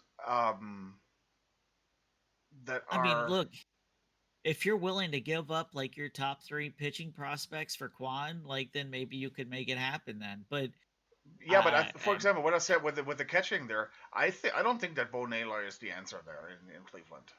He has not no, shown that. Bo Naylor's not. So No. we could get one of our two top 100 prospect catchers in that deal, for example. Plus maybe Courtner, who is our best pitching prospect, and Okay. like Gavin Cross, an outfielder, who was a Gavin Cross was a number 11 pick, first round. That's an interesting deal. That's an interesting deal. I would almost accept that. I would. I would almost accept that because, like, then you could replace Bo Naylor. You could rebuild your team pretty well, and you're giving up a guy who's at this point he's 28, right? Um, so I could I He's okay, sure. 27. He turns 28 this year. Right. So there we go. So I would consider that deal. I would. You get a I prospect. I think Gavin Cross is like 122 in the prospect rankings, so he's just outside the top 100. okay. So yeah, I would make that. I know Baffle's saying no deal, but like for those three, I would say yes. I would say yes. And then that might honestly like I don't know how badly that's going to hurt the Kansas City farm team if that was the kind of deal that they would make because I feel Doesn't like that that much. It's like I said, we still have like Mitchell there as the catching prospect, and Gavin Cross is not the answer. I don't think he's a good fit for Kaufman. okay, but you could probably get off cheaper with Duran. But like if you wanted a 300 hitter instead, I you think I could do it. think I think Kwan would fit better because he could be the leadoff guy then. He could. Quan would be a great leadoff guy for You you. have Then you Kwan, the be a leadoff guy. You second, have right? India, a great BABIP guy and on base guy for as a second guy, as number two hitter. Then you have the and you would have Bobby Witt. You would have then Kags or Pasquantino, depending on who plays there. You got Salvi. When Salvi doesn't play, you got Mitchell there. I Yes, think that's a pretty good lineup there. I agree. And you solve your problem with the outfield. So Yeah, I think you if I could work on a trade here or and prepare that trade, it probably would be Quan right now, and Duran would be my second guy that I'm thinking. Yeah, I think you. I think that would be all right. Yeah. Aim for Duran and settle, or sorry, aim for Quan and settle with Duran if you have to. yeah, those were And probably the outfield options that you have because, like I said, outfields used to be the big power guys and everything. That's not really the case here anymore. You got either faces of franchises like Jackson Merrill. They just signed the farm for him with the contract that he got. Tatis, he's going nowhere definitely. Like you said, Julio. If I were if I were the Mariners, I would really think about if I got an good offer. I would really think about getting rid of him, but they will not be because of him being the rookie of the year and everything, and he's putting butts in seats. Acuna is going nowhere. Tucker could be an option if the Cubs were bad, but the Cubs are, like we said, but the Cubs aren't bad. we both think that the Cubs are going to win the division. So there, he's going nowhere. If the Cubs, because let's say the Cubs go out with they have the worst injury luck and they're dropping out, then Tucker, of course, is the number one option because he's going to be he has that very likely the option. No, he has that player option, and he will very likely pull that if he continues to play like he is right now. That he's going to be a free agent next year. Okay. So Yeah, I feel though, I kind of feel that you and you because would of have that, to he's give up you will not give up that much because if he's going to be a free agent the next year, you will not give up that much for him. Chicago for won't get that Tucker. much for, huh? For Tucker, Yeah, but I mean, if you were to trade for him, could exercise the option, he will not. so you He, could he get will him not for a exercise couple the of option. years. Right now he is the basically the best outfielder right now. Is it a player option or is It's a it player a? option. Yeah, yeah. He's hitting Oh, it's a player option. 325. He has 5 home runs. And his contract is not that great. I think it's like Yeah. 15 or 16 million. No, I wish we would have kept him, but whatever. It's fine. it's not that he is. Again, he's very. If he is even close to what he's doing here right now, he's going to pull that option and is going to try to get like a 30 million contract next year. But you're gonna bank on the bet that he's gonna hit over 500. Yeah, and of course the Cubs have to have because I think the only way the Cubs will be in that situation would be that they be struck like with injury and injury and injury, and everybody's basically injured, everybody but Tucker. So, but that's the only reason you could get Tucker. But of course, with that contract situation, he would be an ideal candidate there. Jordan, I don't know if you want. Jordan is an DH guy. You can't put him in the outfield. A and B. Um, he has been doing terrible this year, which would be something that yeah okay, but again you need outfield help, and Jordan is not an outfielder. What about Altuve?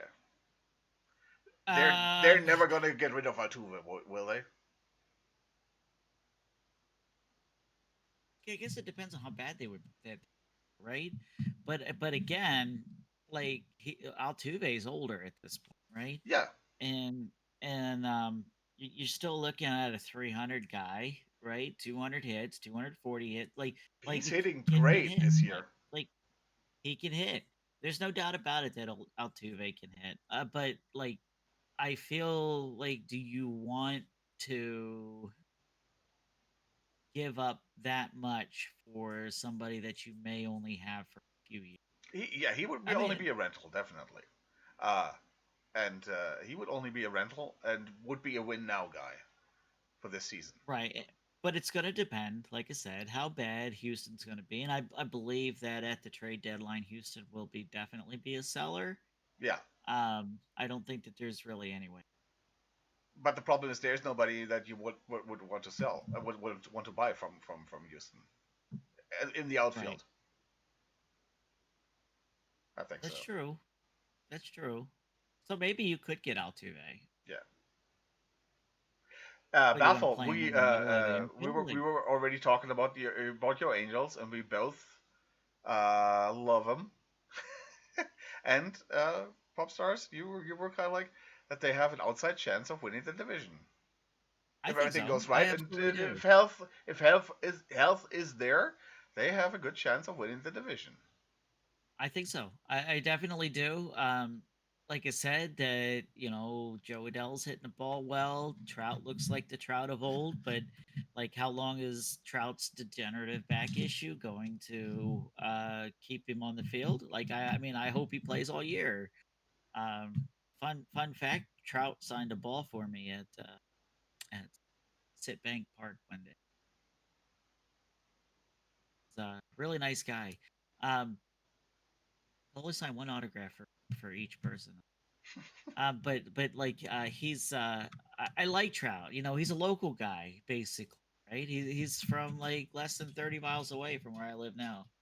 Um, Yeah, he's a big and I Eagles fan, right? really, yeah, he is, yeah. So like you got to look at it this way, right? So you have the Angels if Trout stays healthy, and you've got Soler, you've got Adele. Like there is so much pop in that lineup, and the pitching staff I feel like is looking pretty decent at early on.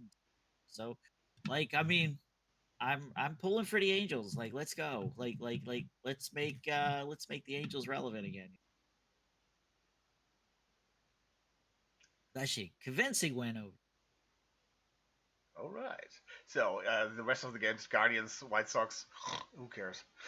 Snorefest. Yeah, Yeah, seriously, Snorefest. Like nobody cares what's going on with either of those teams. yeah. It's like Brewers, a whole Rockies. nine people in the stadiums.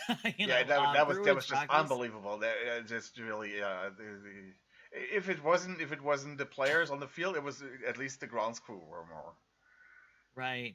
Brewers, Rockies. Another game I don't really care No, about me neither. myself. Me neither. And the Brewers completely blew it in the eighth inning. That looks like an OTP score here. Right. Football And scores. Let's yeah, go. Blue Jays, Red Sox. Blue That Jays, Red was Sox. I think that that's like the way that the East is going to go this year. I think that anytime that an team plays another East team, that it's going to be that type of game. Like it's going to be a yeah. hard nosed kind of like we're going to slug it out because I feel like that everybody in the East this year is actually fielding a good team except for the Tampa Bay Rays. Trevor Story, yeah, actually having a decent year again here.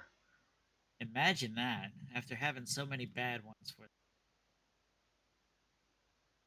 can't stay on the field, like Trevor and Story.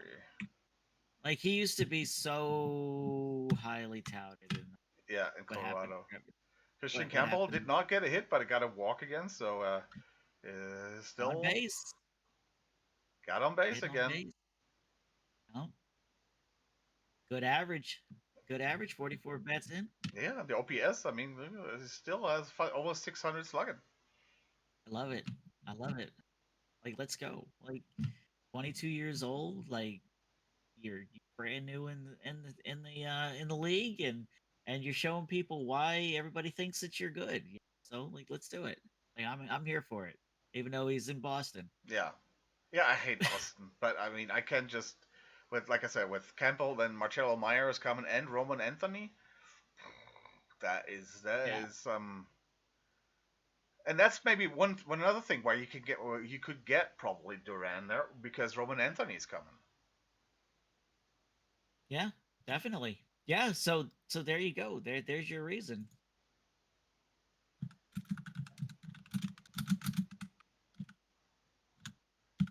Teddy O, that I don't like Boston. You know that I don't like the Red Sox. I think they're the No, evil nobody empire.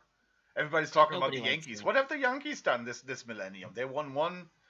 They got one in 2009.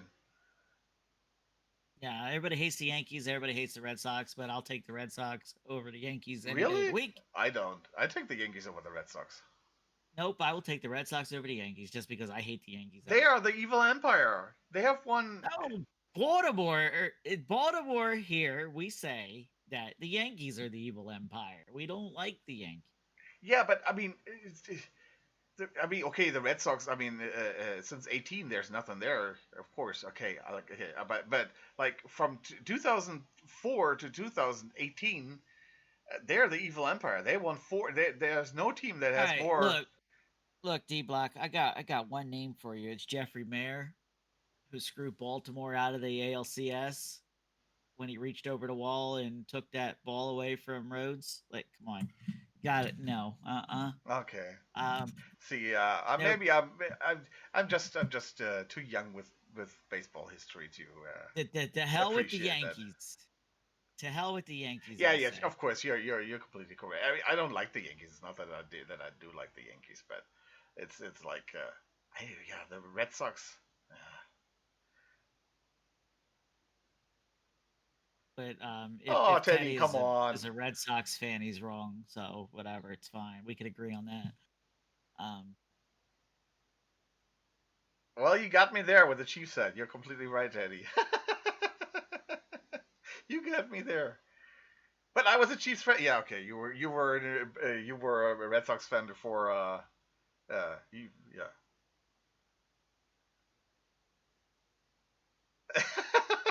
Yeah.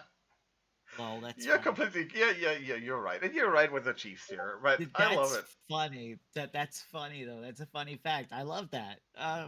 It's great. Yeah. Final game looks like we got the Phillies and the Braves though. D Block, Yeah, yeah. And Um, hey, the Phillies looked like they couldn't be beaten, and then suddenly the Braves are sweeping them.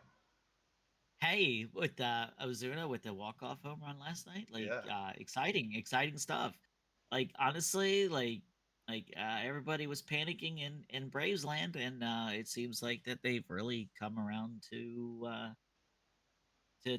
change things. So we'll see. yeah. We got Strider coming back. Schwellenbach is for real, man. Really, Yes, really I like him. agree. And I yeah, agree. when if Strider is coming back, and that is just good news for Atlanta. So they're gonna look so good, right? Like they're gonna be back. Like I said earlier in your program, like we were talking, that they could play spoiler to somebody. Guess we'll see. Definitely. And but somebody I'd really like too is Luzardo. I mean, I liked him in Yeah. Miami, and now he's really doing well here in Philly. And I always wonder why pitchers are actually doing well in Philly, because Philly is a pretty hitter friendly park there actually.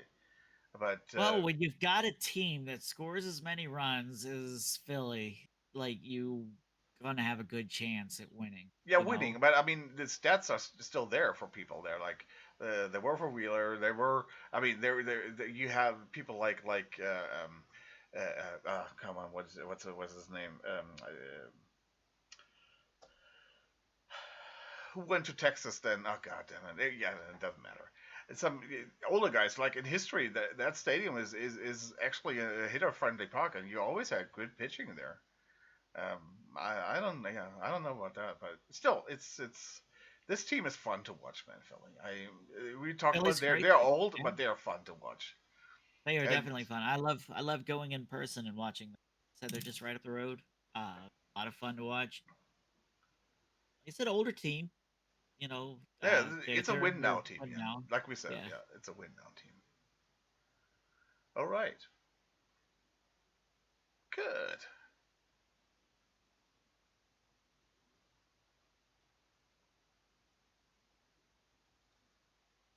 I think we're done.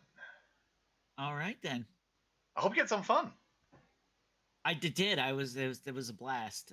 Thank you for having me on with you. It man. was It was really fun. I wish Minerva would have been here, because you know what? That little rascal, he has some. He asked questions I never really even thought about. It's I like that. yeah, yeah. He has in some ways a strange mind, but there are some questions usually there that I never thought about that. That's a good question. So For I sure, wish definitely. Minerva would have been here for the whole thing there, but I'm glad that he has settled his affairs. I'm really happy for him. That little rascal, I love him. Yes. Well, D Block, thank you so much for having Man, me. I really do again, it was a appreciate blast, that. and Uh, I hope let we're me know if you want to do it again. yeah, I hope we can do that again. Like at least we're like around the All Star break or whatever, and just see what happened when our predictions here and what has changed. For sure, definitely. That sounds like a plan. All right, All right then. Well, thank you guys, so let much. me I let me hope you shout have you a out great day. again. Let me shout you out Yes. again.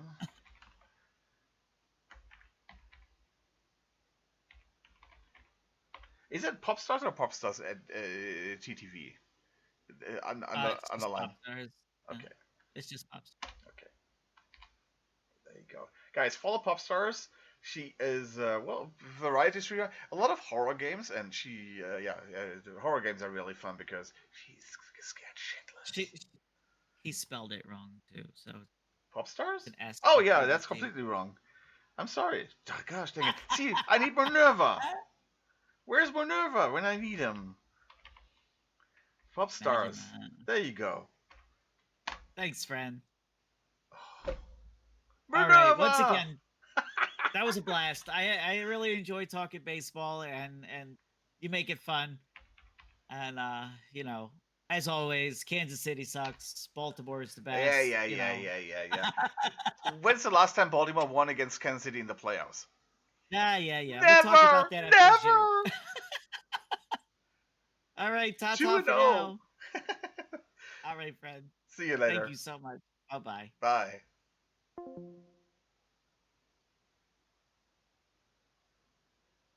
All right.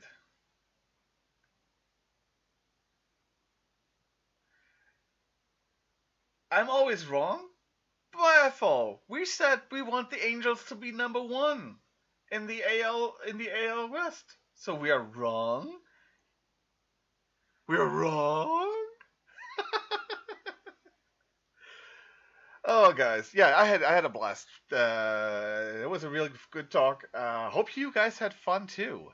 We're gonna have weekend. I'm not gonna be on tomorrow because we're gonna watch soccer here all day. First there's St. Pauli, then we're gonna watch Bayern against Dortmund, the German Classico, and yeah, and I'm gonna rest my hand, which is really fine. Uh, Glad that this has worked out here so far, and yeah. Uh, Hope you have a great weekend, guys. If you're qualified for the PTCS, I wish you the best of luck. I really do. I do. Best of luck.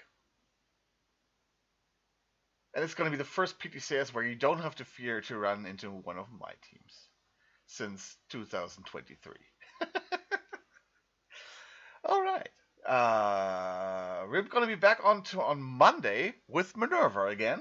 Hopefully. Do we, Minerva? And he's going to, yeah, he's gonna go over there and have his, I think, OTP stream after that. But he's gonna be on, hopefully. And guys, have a great weekend. Let's see who I can rate you out to. Who can I rate you out to?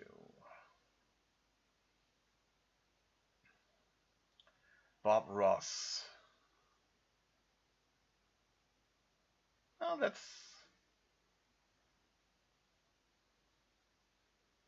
Let's rate you out to Max LP. Let's go.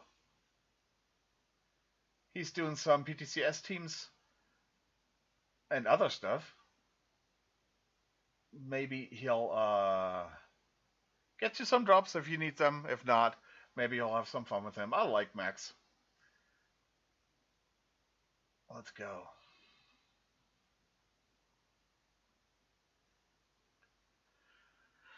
Again, hopefully have a great weekend. Hopefully see you on Monday. Until then, bye bye.